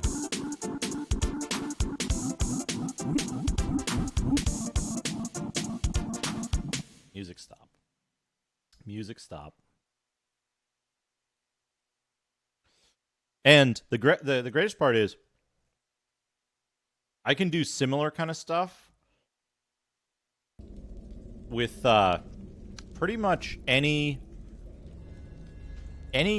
game that uses a specific type of MIDI and doesn't auto-detect the MIDI controller. So anything that I can select the MIDI controller manually, I could do that with. I did some testing earlier today with DOS X-Wing. Because Hazemaker was playing out on his channel, and some folks in chat were talking about the different music configurations. So you can kind of, it's X-Wing is a little messed up though, because it has two options named Roland and oh, that's good. That's good. I always power off and power on my my CM500 before I boot a new game for that reason.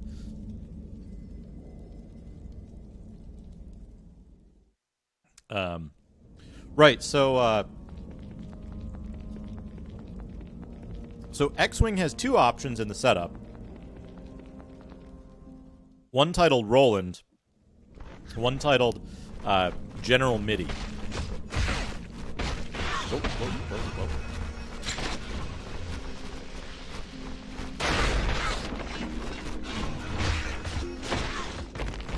And what's interesting is I would have expected the CM32L mode on CM32L mode on the CM500 to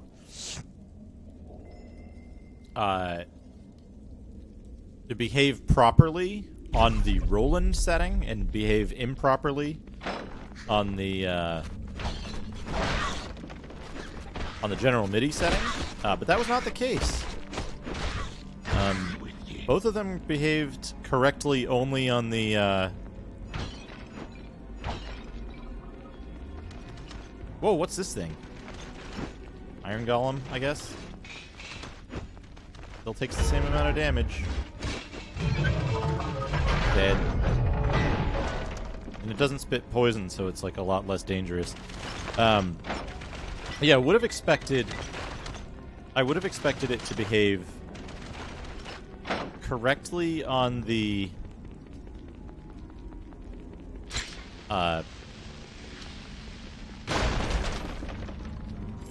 Roland setting, but it actually behaved correctly. Both of them behaved correctly on the General MIDI setting. So I'm wondering if the setup that I used it's more related to the MIDI controller type than the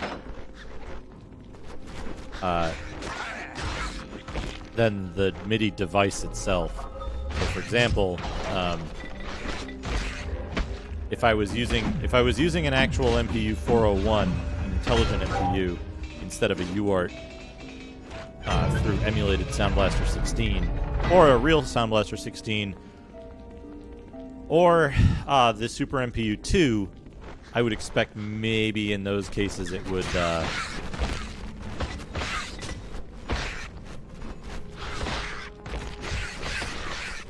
work differently.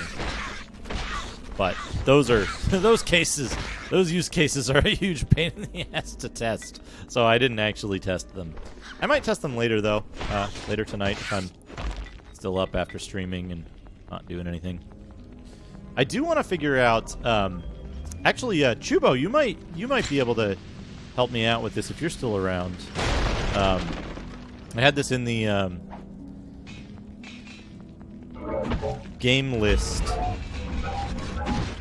Ooh, that thing does a lot of damage if you let it hit you.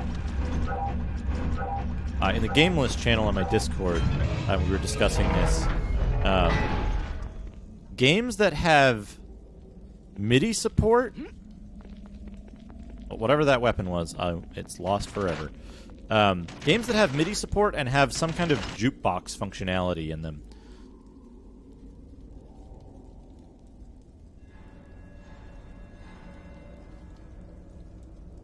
We got there's a list that's pinned, I think, in the game list channel. It's like Ultima 6, Leisure Suit Larry has one, but it's kind of a pain in the ass because you play one song and then it reverts to the bar theme. I think DOS Street Fighter 2, someone said had MIDI modes and a selection, like a sound test. There's X68000 Castlevania, Atomic Robo Kid on X68000.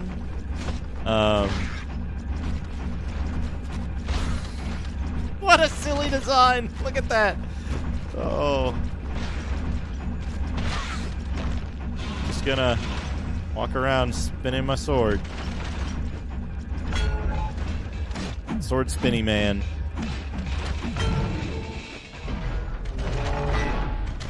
The fan golem.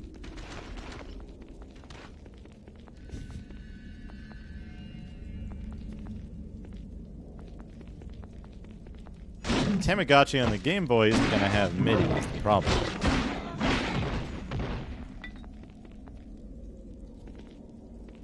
Oh yeah, Geograph Seal. Phalanx on the X68000. Does it have banjo sounds? I hope it has banjo sounds.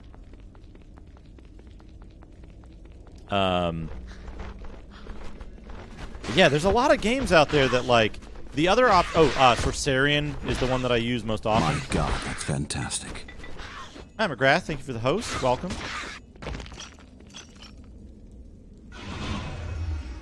Dexterity.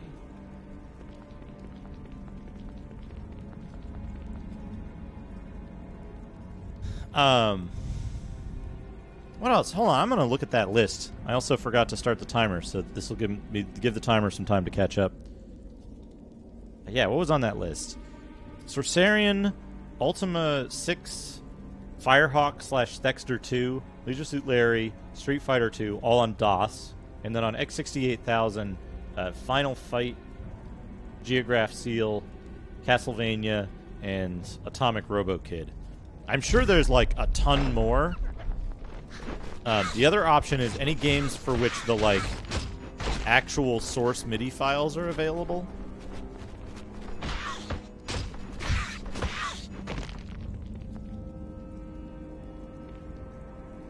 Hey JK Handstar. No, Dwarf has never worn pants since arriving in Baldur's Gate.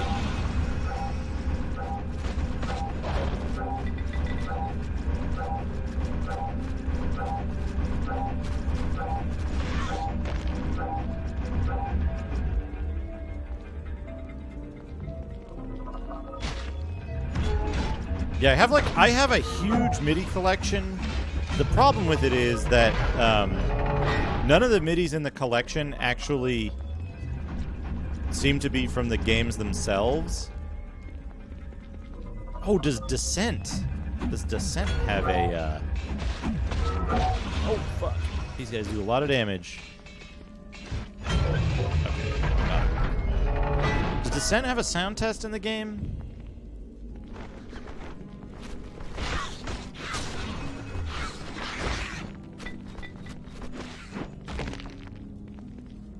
Yeah, so the problem is I have this like huge MIDI collection.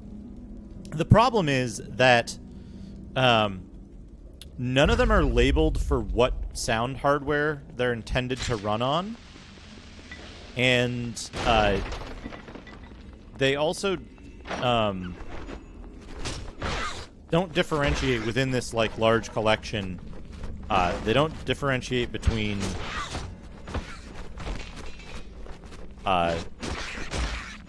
like fan-made MIDIs and like official extracted MIDIs. And like a lot of it you can tell that's just like these are just like fan files that somebody downloaded off the site. XMI files. XMI for MIDI. Now, the other question is, with MIDI files that I'm trying to figure out is, a lot of times the game itself will do instrument setup, and then the MIDI files themselves won't, the MIDI files themselves won't contain the actual, information about, instrument setup stuff.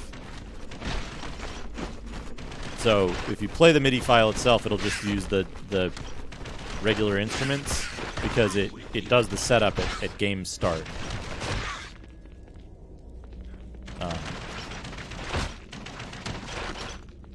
Masterwork Shock Bow of Defense. Here's a question. What's my armor is 67.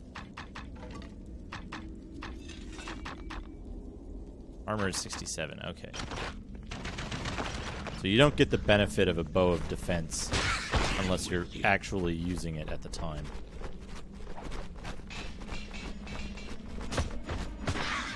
Keen adamantine dagger of defense. Whoop. Wish that hurt the friggin' gargoyles.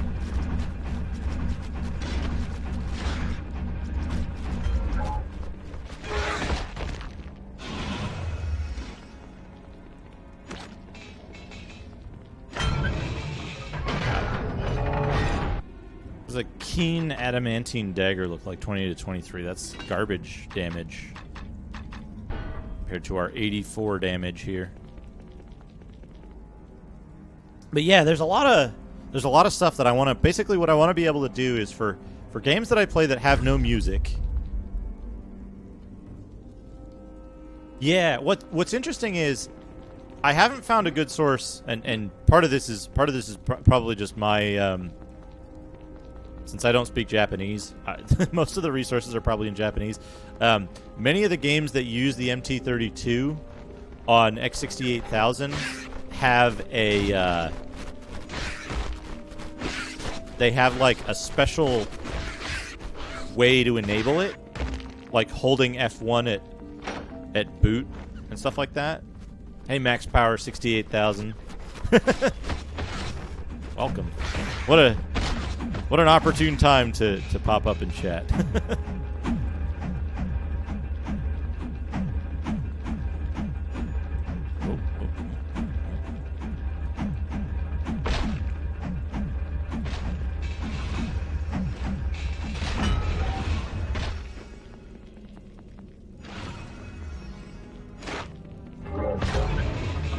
Got him, that critical. Yeah, so that's the thing is that like I went through that list. If it's the Wikipedia list, I went through that list and tested a bunch of the games, and like only a third of them detected the MIDI automatically on startup or prompted you to set it up. Was the problem that I ran into. So like they had like Atomic RoboKid is a good example where you have to hold F1 on startup. Or it won't use the MIDI. It'll just use native FM.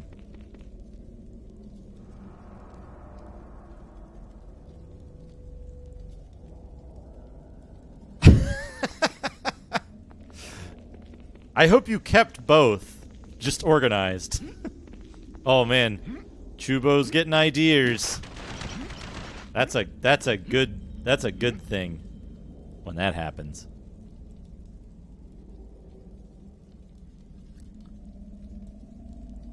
Oh man, the Passo Fami emulator from the 90s, which output sound through MIDI. Oh man, that is a fantastic idea. That's the kind of stupid idea I can get on board with. Oh fuck, I died. I just saved it though, so we're good. Sometimes it would delete your Windows directory. Well, I know how to be careful with that. We'll just, since it's probably designed to run on, like Windows 95, right?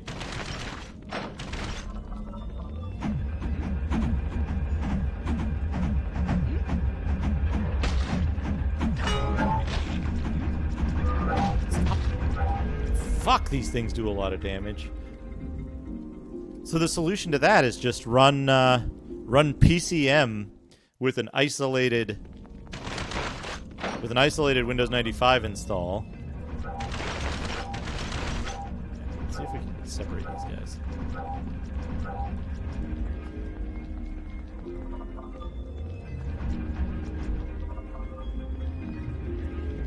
Come in here.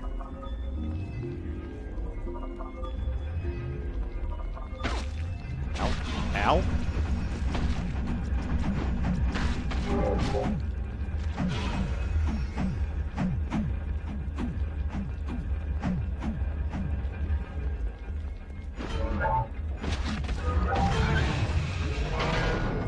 Okay, got him.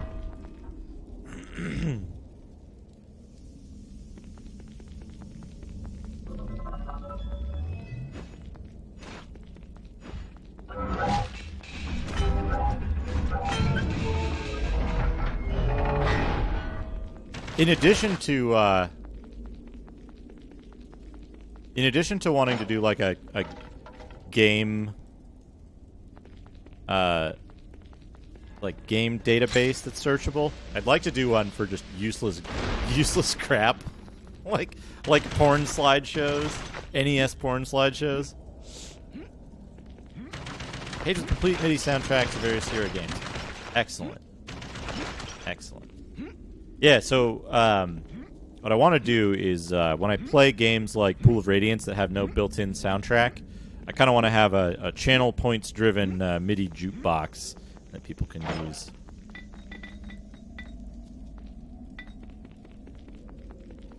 Yeah, searchable Cracktro database with tags. It's like you got tags like multiple single-line scrolling text. Multiple single-line text scrolls on the same screen. Got hot jams.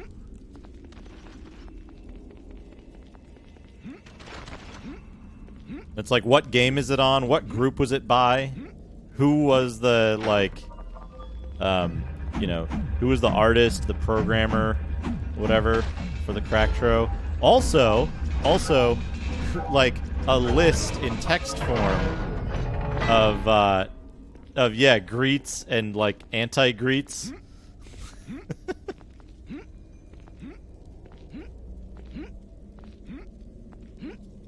So you can follow the long storylines of the Cracktro messages, like multiple story arcs. What was that one? What was that one where like the guy went skiing, and like his friends went skiing, but he stayed behind to do the crack for the game, but then he wanted to go skiing, so he was watching it on TV, and then he decided to do the crack or something like that. Do you remember that, Chubo? That was on a game you played, right? Yeah, he got all excited and fell down the stairs. This is what the dwarf would look like if he wasn't nude. It would give us 42 armor. Maybe we'll keep that around in case we die too quickly on, like, the end boss or something. I get the feeling that, these iron golems are, like, the pinnacle of difficulty, though. Leg jails! Actually, you know what? I want to test something. We're gonna move away from the nudeness for a second. Get fully healed. Yeah, you still take, like, fucking... Oh, he's missing. He's missing, like, sometimes.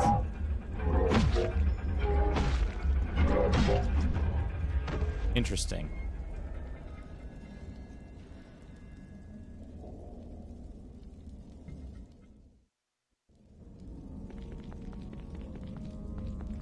But it's like...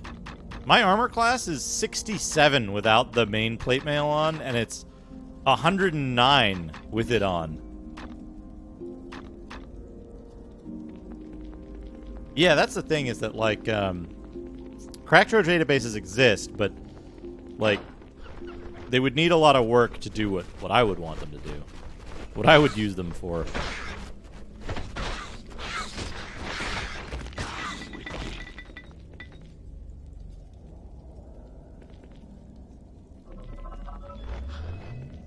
Chubo, do you remember what game that Cracktro was on? With the story about the skiing and the stairs?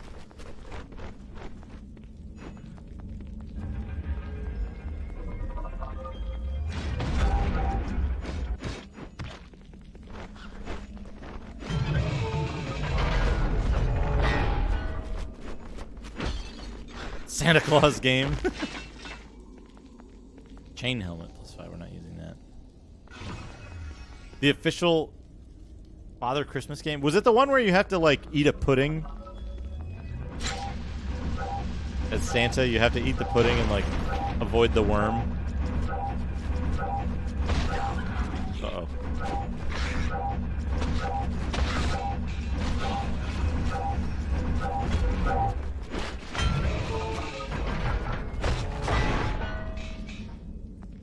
Keen, great axe. I don't want that. Still giving me gold. It was just called Santa Claus, cracked by the dinosaurs.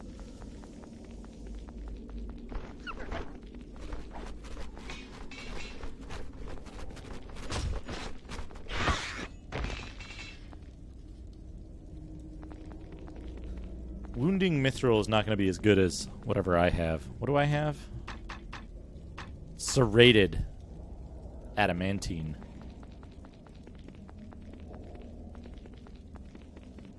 Tower level 3.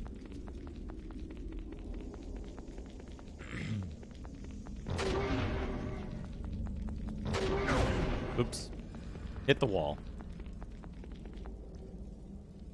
A bonk, as they call it in Legend of Zelda Link to the Past speedruns.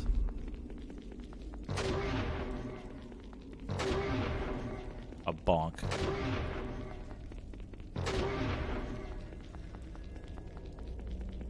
Oop, there we go.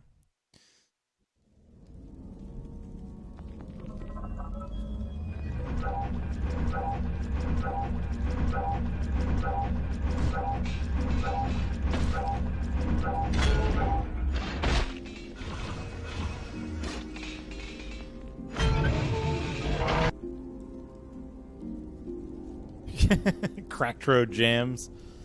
I mean, I guess there's the stuff that, like, demo scene people are doing. Yeah, it's Bull Rush. I finally picked up Bull Rush. It's only useful as a movement ability, though.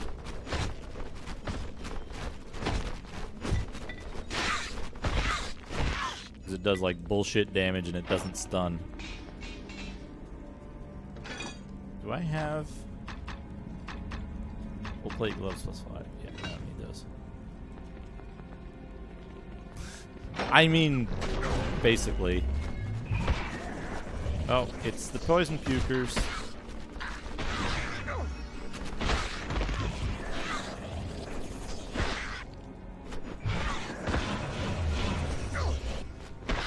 God, poison sucks in this game. You know what else sucks? I don't know how many potions I have. How many potions do I have? 104 potions. I should be fine. I should be fine. It wouldn't put more than 3 levels in a tower, right? It's not like this tower has, like, 20 floors.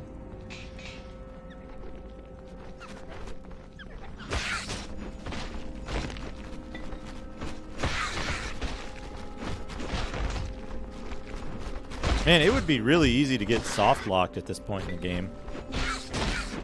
Where you have to, like, go do one fight and then just, like, stand around for 20 minutes to heal.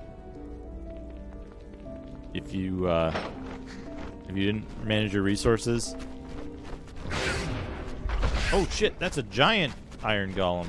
That's a, like, classic looking one from first edition.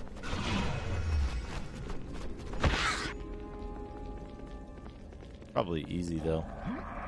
Oh, he breathes fire.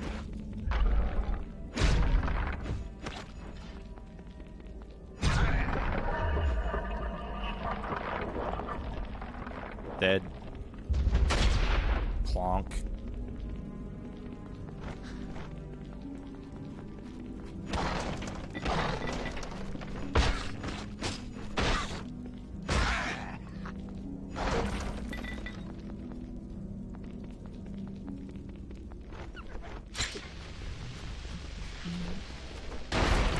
$175 damage. They're using incredible gunpowder up here in this tower. Too much stuff already. Carrying too much stuff already.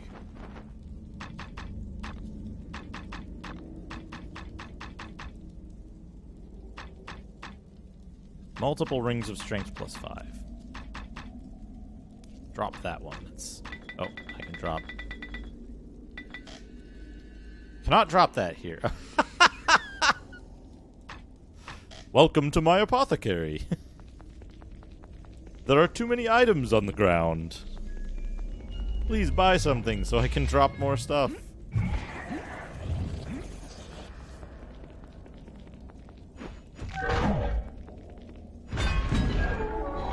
Nude Dwarf. Nude Dwarf is a huge fan of Papillon. That's where he keeps it all. Can I drop it here?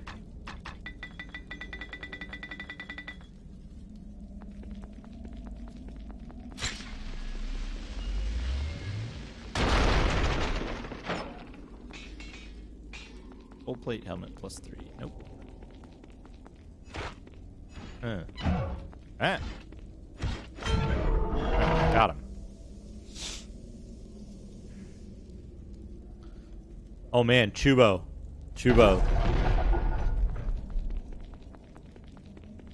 When are you going to play 10,101? 10,101. Will the Starship. That game looks incredible.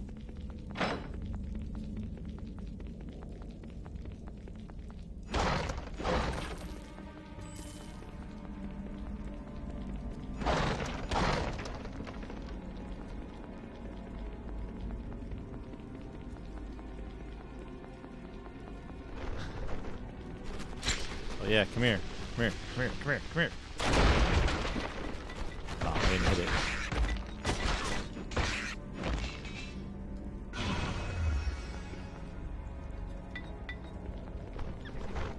I like that it keeps trying to give me elemental weapons. And, like, I'm sure most of the enemies at this point have insane elemental resistances. Get him.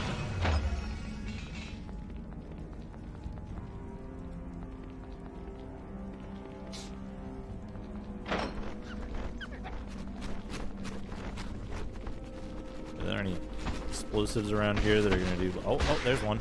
There's one.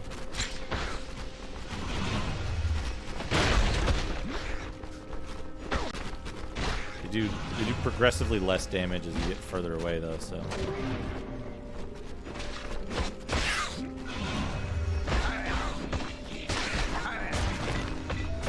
Oh, good crits. 318 damage. Jeweled half-plate gloves. Do they look different? No.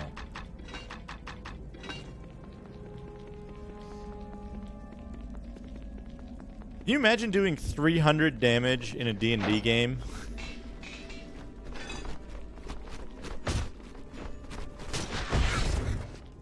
Hell yeah, level up. What are we gonna get? What are we gonna get? Endurance just gives you carrying capacity. Sword and fist increases your damage. Your to hit and your damage. Oh, damn it, I don't have enough points. What do I have enough points for? Nothing, I guess.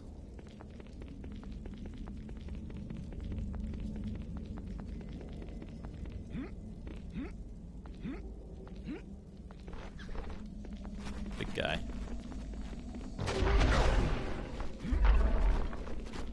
Hey. 2 extra damage.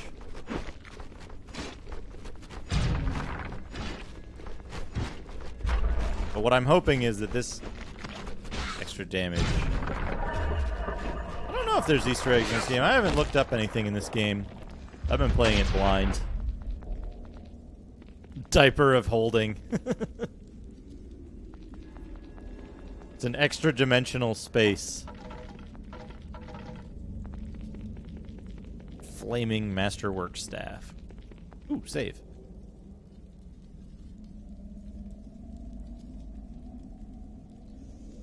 I should probably be, like, breaking these boxes and shit. Yeah, look at that. They're just full of, like, 5 healing potions. The Turdus.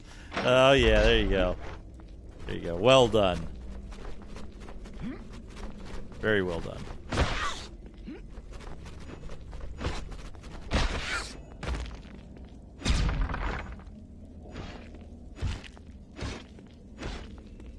Whoop.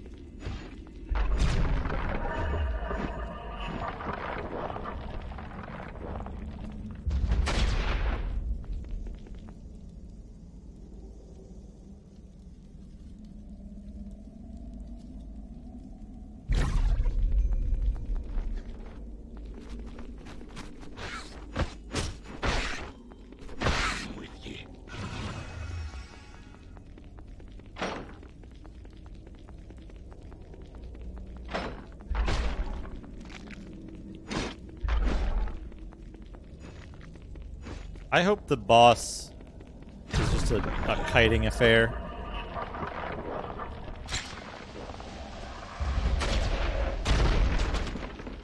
200 damage. Look at that. Can you imagine how much gunpowder they would have to use to do 200 damage to an iron golem like that?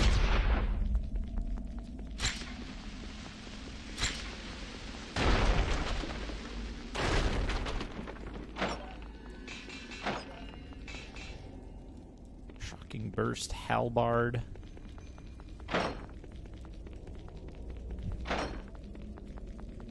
I mean, I guess it's got to be like, what if, oh man, what if you got, in Dungeons and Dragons, what if you get a bag of holding, and you fill it entirely full to its capacity with gunpowder.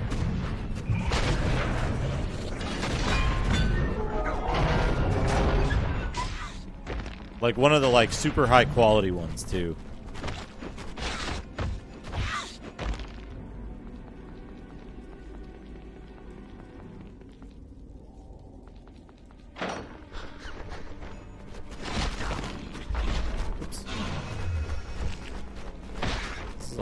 This is a lot of jerks.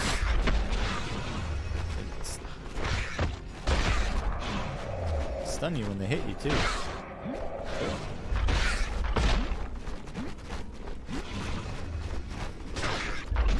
I believe they do. I believe bags of holding have maximum capacity. They just have like a much larger capacity. Oh, I almost died. I died. Did I save at the last save point? Sure hope I did. This doesn't look like the last save point.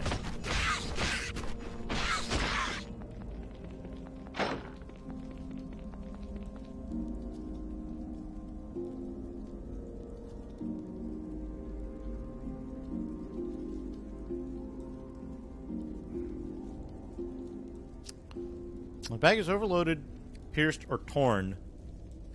It ruptures and is destroyed, and its contents are scattered in the astral plane. Yeah, so the question then is...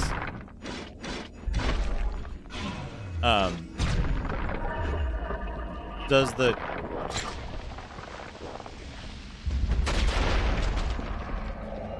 gunpowder... Since the gunpowder is igniting,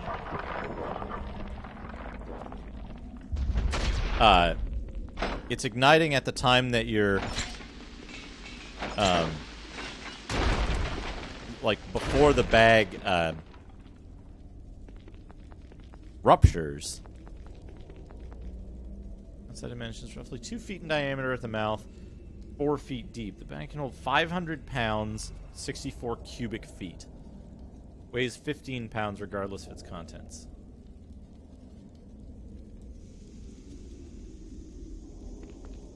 So, okay. So say you have 500 pounds of gunpowder.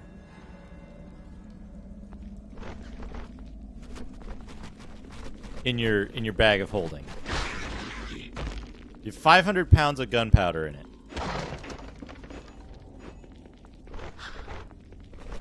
And then you throw a match in it, right? Or you open it in front of a fire. Like, what do you get? What is that?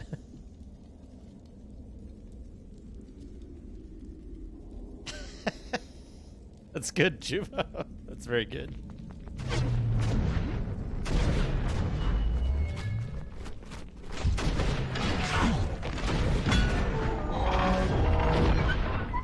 So you open up the front of your bag of holding, and you throw a match in.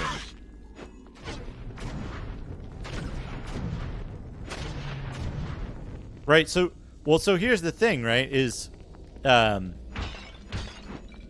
we have to assume that the gunpowder explodes before the bag ruptures, right?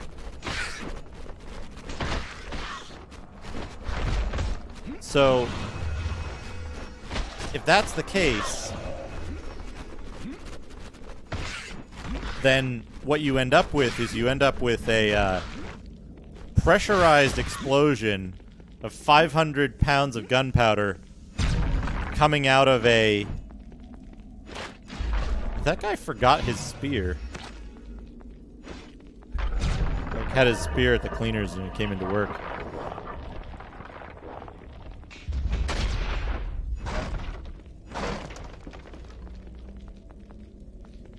Well, so the inside would... The explosion itself would end up in the astral plane?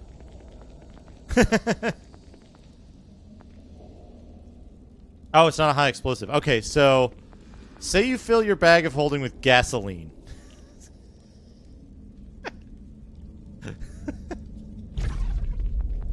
You fill your bag of holding with gasoline.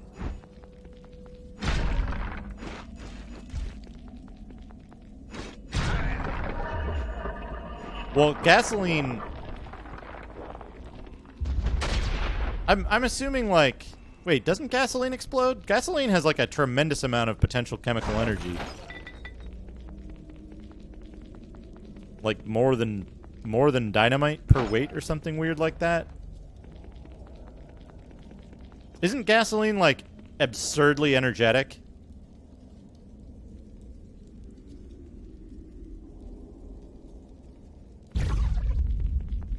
I think napalm introduces agents for the controlled detonation of gasoline, which isn't what we want. We want uncontrolled detonation.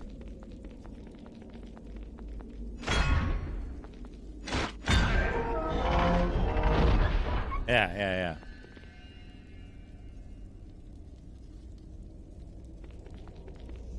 Immovable rod, yeah. Yeah, that one's... Isn't there something or other of unstoppable force? 500 pounds. 500 pounds. Gasoline detonates, though. I'm 100% certain gasoline detonates. Oh, you know what? It detonates when pressurized. That's it.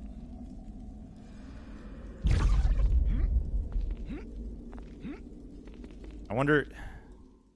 So what would you need to do to pressurize gasoline?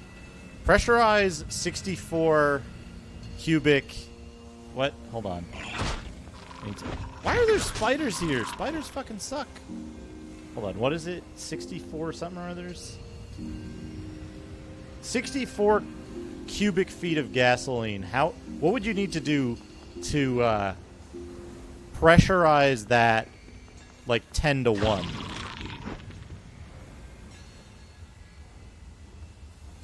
Compress that 10 to 1.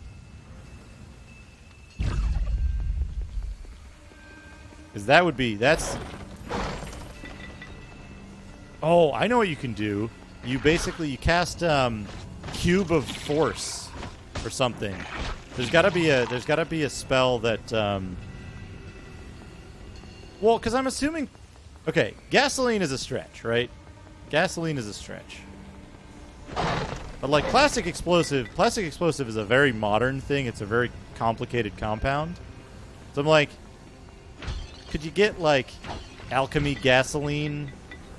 Something very energetic in a liquid form? 500 pounds of Greek fire. Not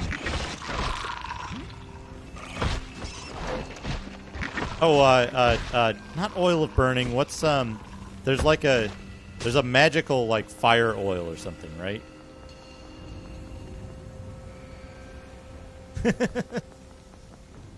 So whatever the most explosive D&D material is. Oh, we got fire elementals.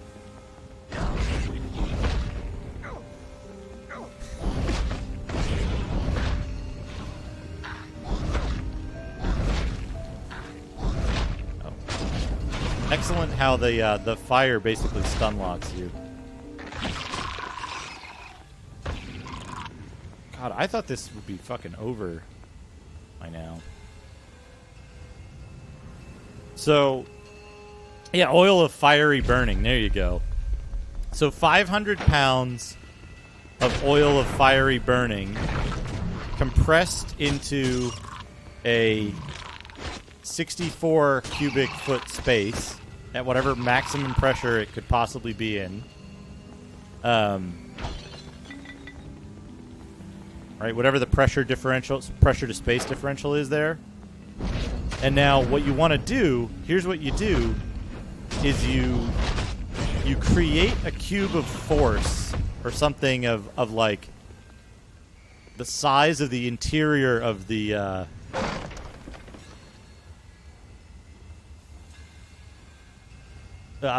size of the interior of the bag of holding so that it won't rupture, right?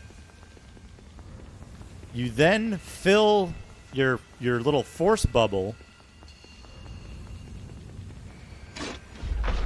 with your pressurized explosive material.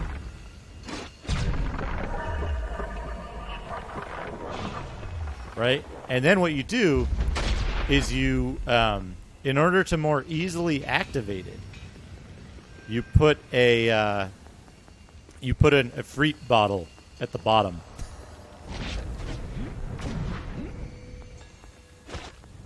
Inside the whole thing.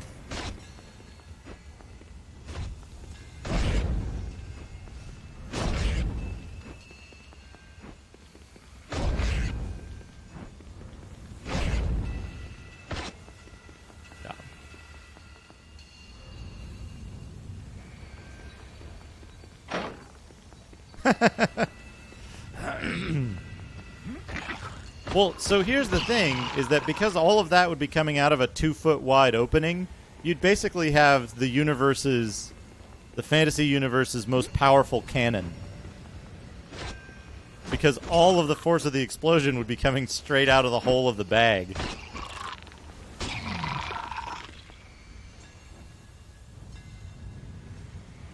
And depending on how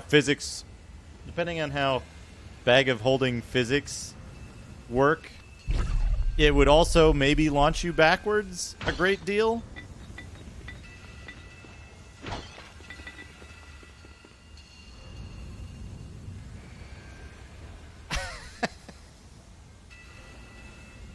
Oh yeah, 1,500 pounds, 250 cubic feet.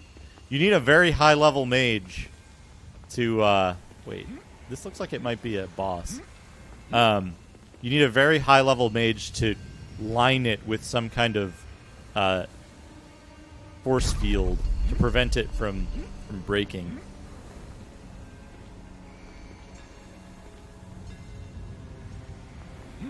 Well, so that's the thing, right, is that... Oh, what's this guy? Space Marine.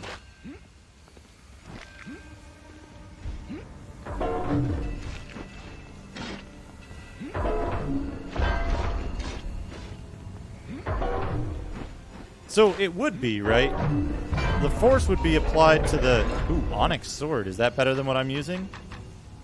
90 to 120 damage. Should be better. Let's go save.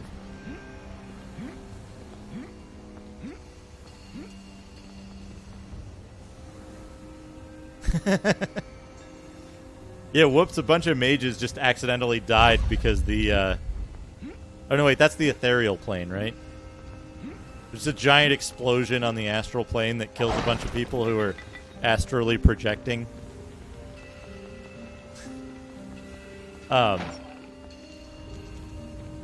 Regeneration +5, that's not worth. Hall of Remembrance. Is this like the like devs statues that...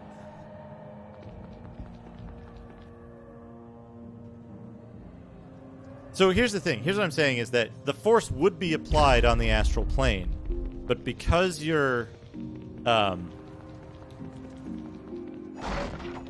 containing the force within a like force cube or something with only one open end, it has nowhere to go on the astral plane and then has to project back out the opening of the bag.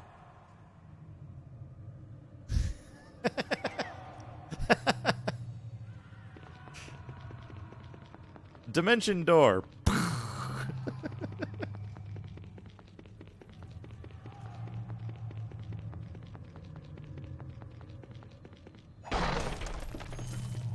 I wonder if anyone in a campaign has like I wonder if anyone in a D&D campaign has cast Dimension Door on the floor with the target on the ceiling underneath an enemy.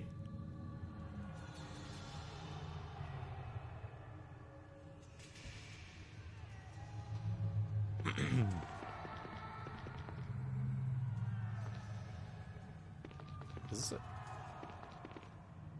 Huh. Fantasy wall.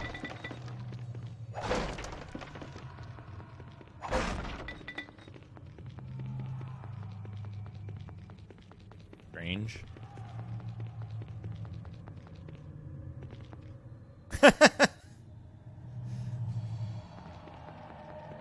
Yeah, you cast Dimension Door on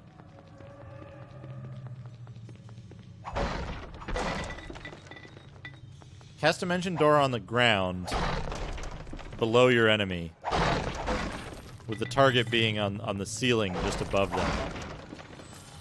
Or like 1 foot above, the exit being 1 foot above the entrance or something. So they just fall indefinitely and pick up speed until the spell wears off.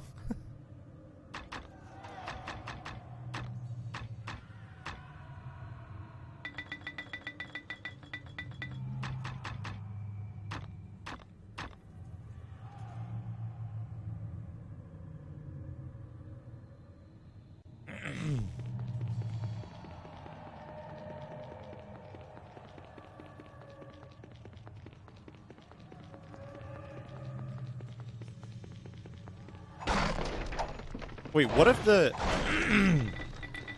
what if the bag of holding has contents? What happens to the contents of the bag of holding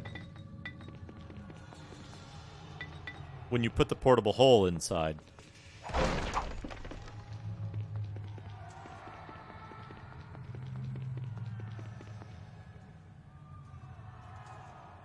Is placed within a portable hole. A rift to the astral plane is torn to space. The bag and the cloth are sucked into the void and forever lost. The portable hole is placed within the bag of holding. It opens a gate to another plane. In the whole bag and any creatures within 10-foot radius are drawn into the plane. The portable hole and the bag of holding are being destroyed in the process.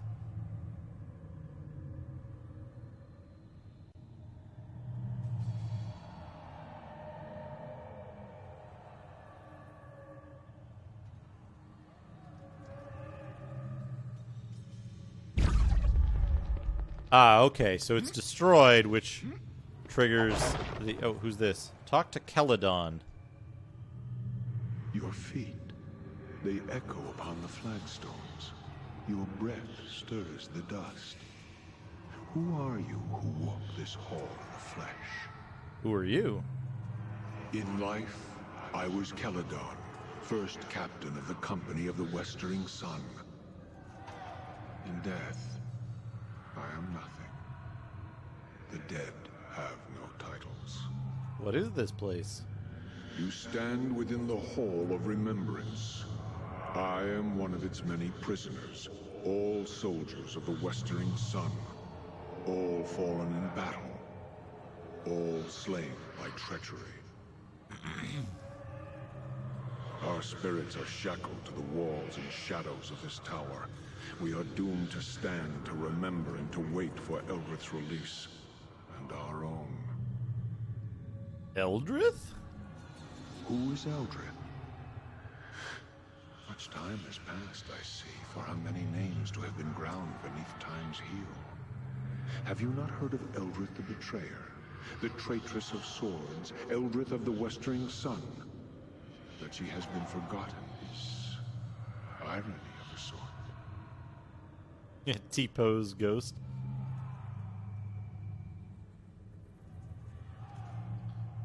Go on. I would hear more about Eldrith.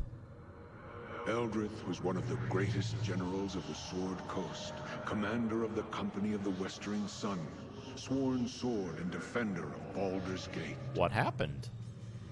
She served with honor and distinction in the first and last seasons of the Sundering War, the Crescent Port Siege, and finally, the campaign against the Black Horde. In all these battles, she was victorious. More. Where she led, we followed. Glory drew us, loyalty kept us, and we were proud to serve beneath her banner. Our lives were hers, and our deaths were hers.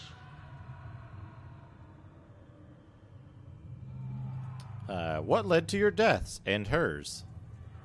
I do not know when pride burrowed into her heart, but it poisoned her. It was a poison I did not see until it was too late.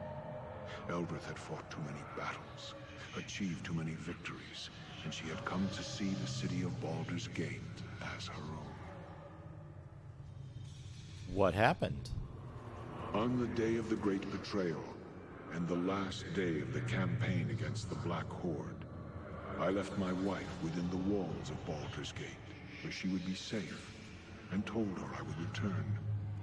She was one of the most beautiful elven maids I have ever known. There are times when I feel as if I hear her singing for me still, More. waiting for my return. Oh shit. Your wife's at the tavern.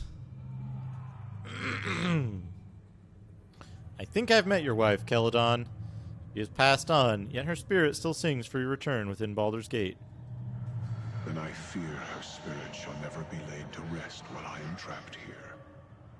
My wife, to think that she suffers still, and for my sake. What happened on the final day of the Great Betrayal?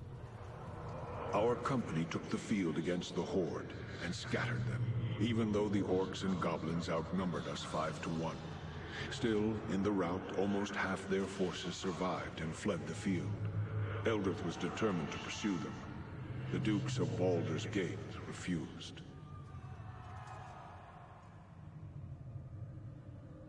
More. Why? Too many good soldiers had been lost, the Dukes told us. They and the people wanted no more of blood and death, and they felt the Horde would not return. What did Eldrith do? Eldrith was furious. Even though we had lost many men, she felt it was better we deal a death blow to the Horde and ensure they never threatened Baldur's Gate again. And so she defied the Dukes and led us to our deaths. More. Already weakened, we chanced upon one of the straggling bands of the Horde and cornered them within the Dosiah's cleft. It was tactical brilliance in trapping them within the canyon. But in doing so, we gave them no choice but to fight us. Never put your enemy on deadly ground. That's what Sun Tzu says. Backed into a corner, the Horde proved more vicious than we had anticipated. Eldrith, fearing of losing the field, sent a messenger back to Baldur's Gate for reinforcements before the Horde broke free of her trap. What happened with the reinforcements? The reinforcements never came, and the Horde overran us. Eldrith survived. I survived. Many of the company of the Westering Sun did not. Now there are many graves within the Dosiah's cleft, and much of the ground there is strewn with bones of our soldiers, mixed with the orcs and goblinoids. I don't know what to do with my hands. Eldrith became a thing, a creature consumed by fury. Wounded, she returned to Baldur's Gate to demand an audience with the Dukes. Instead, she was met at the gates, and told that for her disobedience upon the battlefield, the walls of Baldur's Gate would be forever closed to her and the Westering Sun. What happened then? Eldrith, she gathered us, all of us who remained, all of us who had sworn to serve her, and she ordered our broken company to attack the walls of her city. She swore she would take it from the Dukes, make it hers, and put the Dukes to the sword. It would be justice, she said. Justice. It was suicide. Weird. We were slain almost to the man, and we were driven from the city, hounded by the remaining troops of Baldur's Gate. We knew no rest, no peace, and they pursued us for leagues upon leagues, all the way to the marsh of Chalimber. They feared Eldrith's wrath so greatly that they were determined that she should not escape alive. More? I died here in the marsh of Chalimber, and so did all that remained of the company of the Westering Sun. Eldrith was the last to die, brought low by crossbowmen and archers, men who feared to come within reach of her sword. Yet she still lives. How? Even against death, Eldrith's fury prevailed. Now she lives again, a creature of terrible power and terrible anger. In her eyes, she sees nothing but Baldur's Gate in flames. Celadon, I need to know how to reach Eldrith and stop her before she causes any more harm. You will find her at the top of this tower, at her watch, waiting for battle. She knows you are here. She has attempted to seal you within this hall, as the stones of the Onyx Tower obey her will. But even as she is the mistress of the tower, our spirits are part of the tower as well. I shall allow the stones of this hall to part so that you may reach her, and I pray, kill her for the last time. Kill her for the last time. There may still be some chance to reason with her. We shall see. She is past the point of reason. She has become a creature of vengeance, and battle is all she understands now. Even in life, she was prideful and stubborn.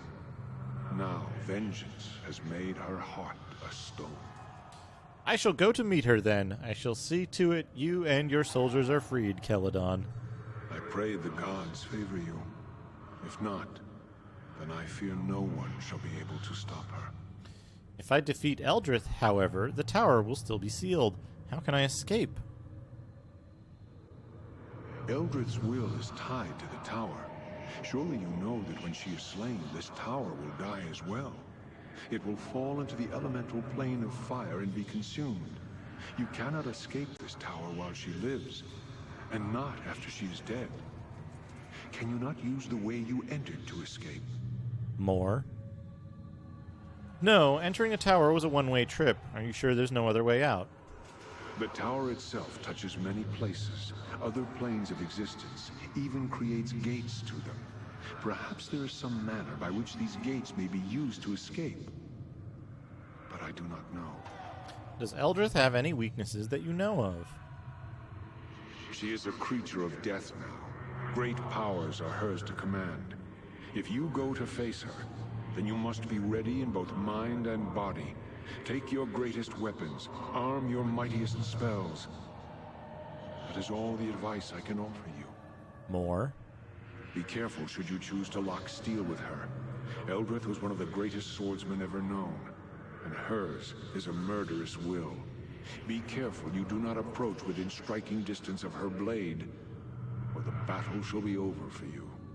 I see. Still, Eldrith has given much of herself and her spirit to this tower so she could command it. Perhaps you may find strength to defeat her by turning this link against her. If this tower is linked to her, then a blade forged from the walls of this tower and constructed on the Black Forge may be your greatest weapon. Okay. Is there any other way you can help me, Celadon? I wish that we could, but we are trapped here in this hall and cannot leave. We will pray for you, stranger, as we pray for all Baldur's Gate. May the gods watch over you. All right. Can I shop with you? Can you guard me while I rest?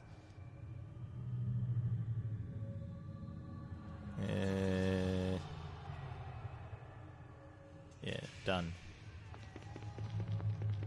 Okay, good. We're gonna save the game on this old save.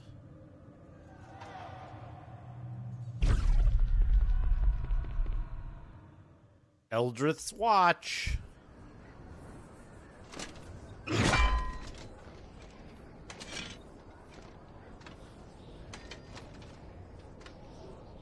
So, the dogs of Baldur's Gate once again hound me, and all the way to my sanctuary this time. though it lies a horizon's distance from their walls. Can it be they fear me that much?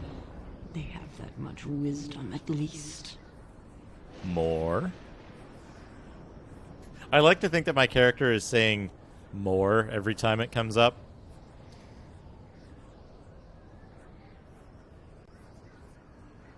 Eldrith, your army is scattered. Baldur's Gate knows of your plans, and you have nowhere left to run. Surrender. Surrender? Ha! I who have bested death. I have nothing to fear from you, or Baldur's Gate. On behalf of Baldur's Gate, I demand your surrender, Eldrith. I won't ask again. I served Baldur's Gate with all of my first life, only to be repaid with betrayal.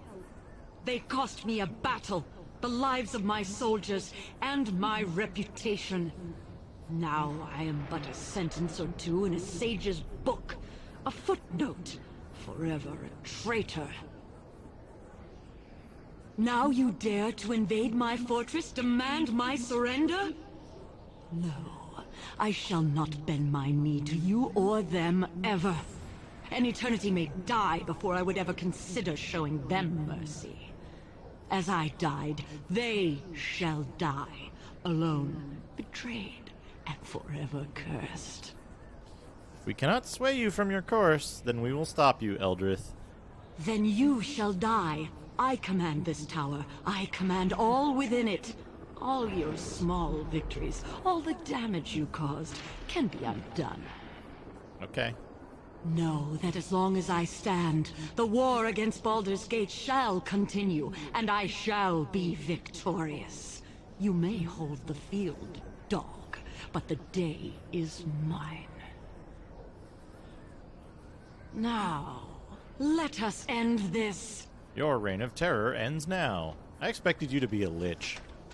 That would have been cool. She looks really goofy. She can throw her sword. She can lightning bolt, I guess. She got big. Okay. She got bigger. On crit. On crit.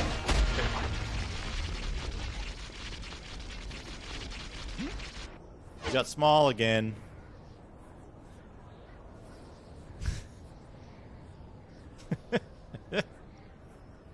And so it has come to pass that I shall die twice. And this second time shall be the last. The tower will not hold. You must leave this place. Ow! I ask your forgiveness. I let anger cloud my vision. I harmed those who had sworn to serve me. In all these things, great harm has been done. Let Baldur's Gate have its peace. I shall not rise again to challenge it, though it will doubtless need others such as you to defend it from others that wish it harm. Now, leave me to die. This tower shall be my tomb.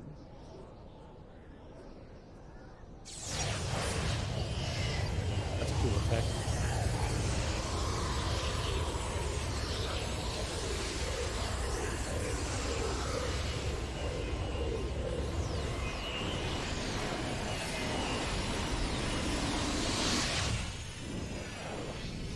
The air above her head had to disintegrate too. Okay. Boom, boom. Go there. What's this? Teleportation gate. In the flash of the portal's light, Eldrith's tower was no more. Lightning rained upon the tower, and flames as if from within. Good lizard walk. And thus, in a storm of fire and lightning, Eldrith died her second death. But it was all part of a much larger design. It is done. Eldrith is undone. And her threat to us and our plans has been ended. And the Harper that defeated her, killed. Now we may continue without interference, Master. Oh shit. Where did the portal lead? It led to a far distant land, far from Baldur's Gate, far from the Sunset Mountains, far from the Marsh of Chalimber, and far from safety. But that is a tale for another time.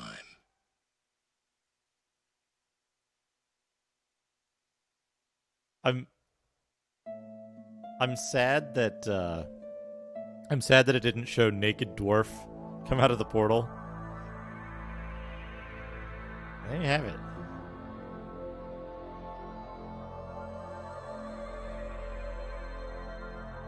Nude dwarf game, everybody. Where's Avalon?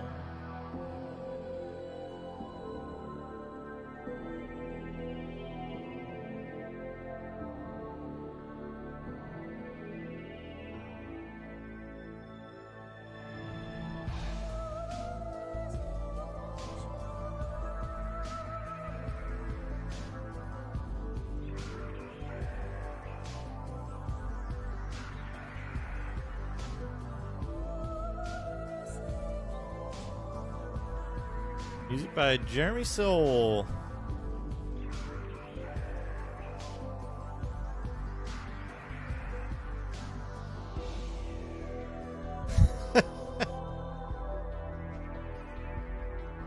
Match objective, magic power.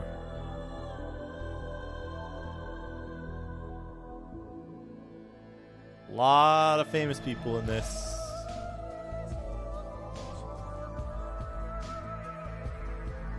Yep, the Elder Scrolls guy did the music for this, or at least part of it.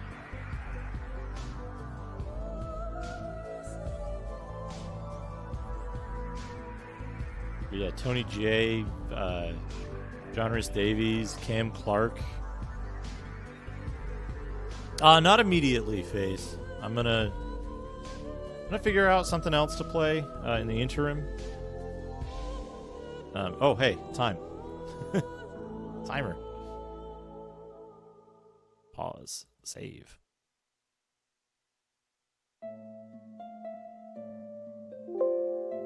Nude dwarf game. I wonder if I know anybody who worked on this. Wow, only 4 QA testers, plus a senior tester and a lead. 6 people. And like a pretty solidly tested game.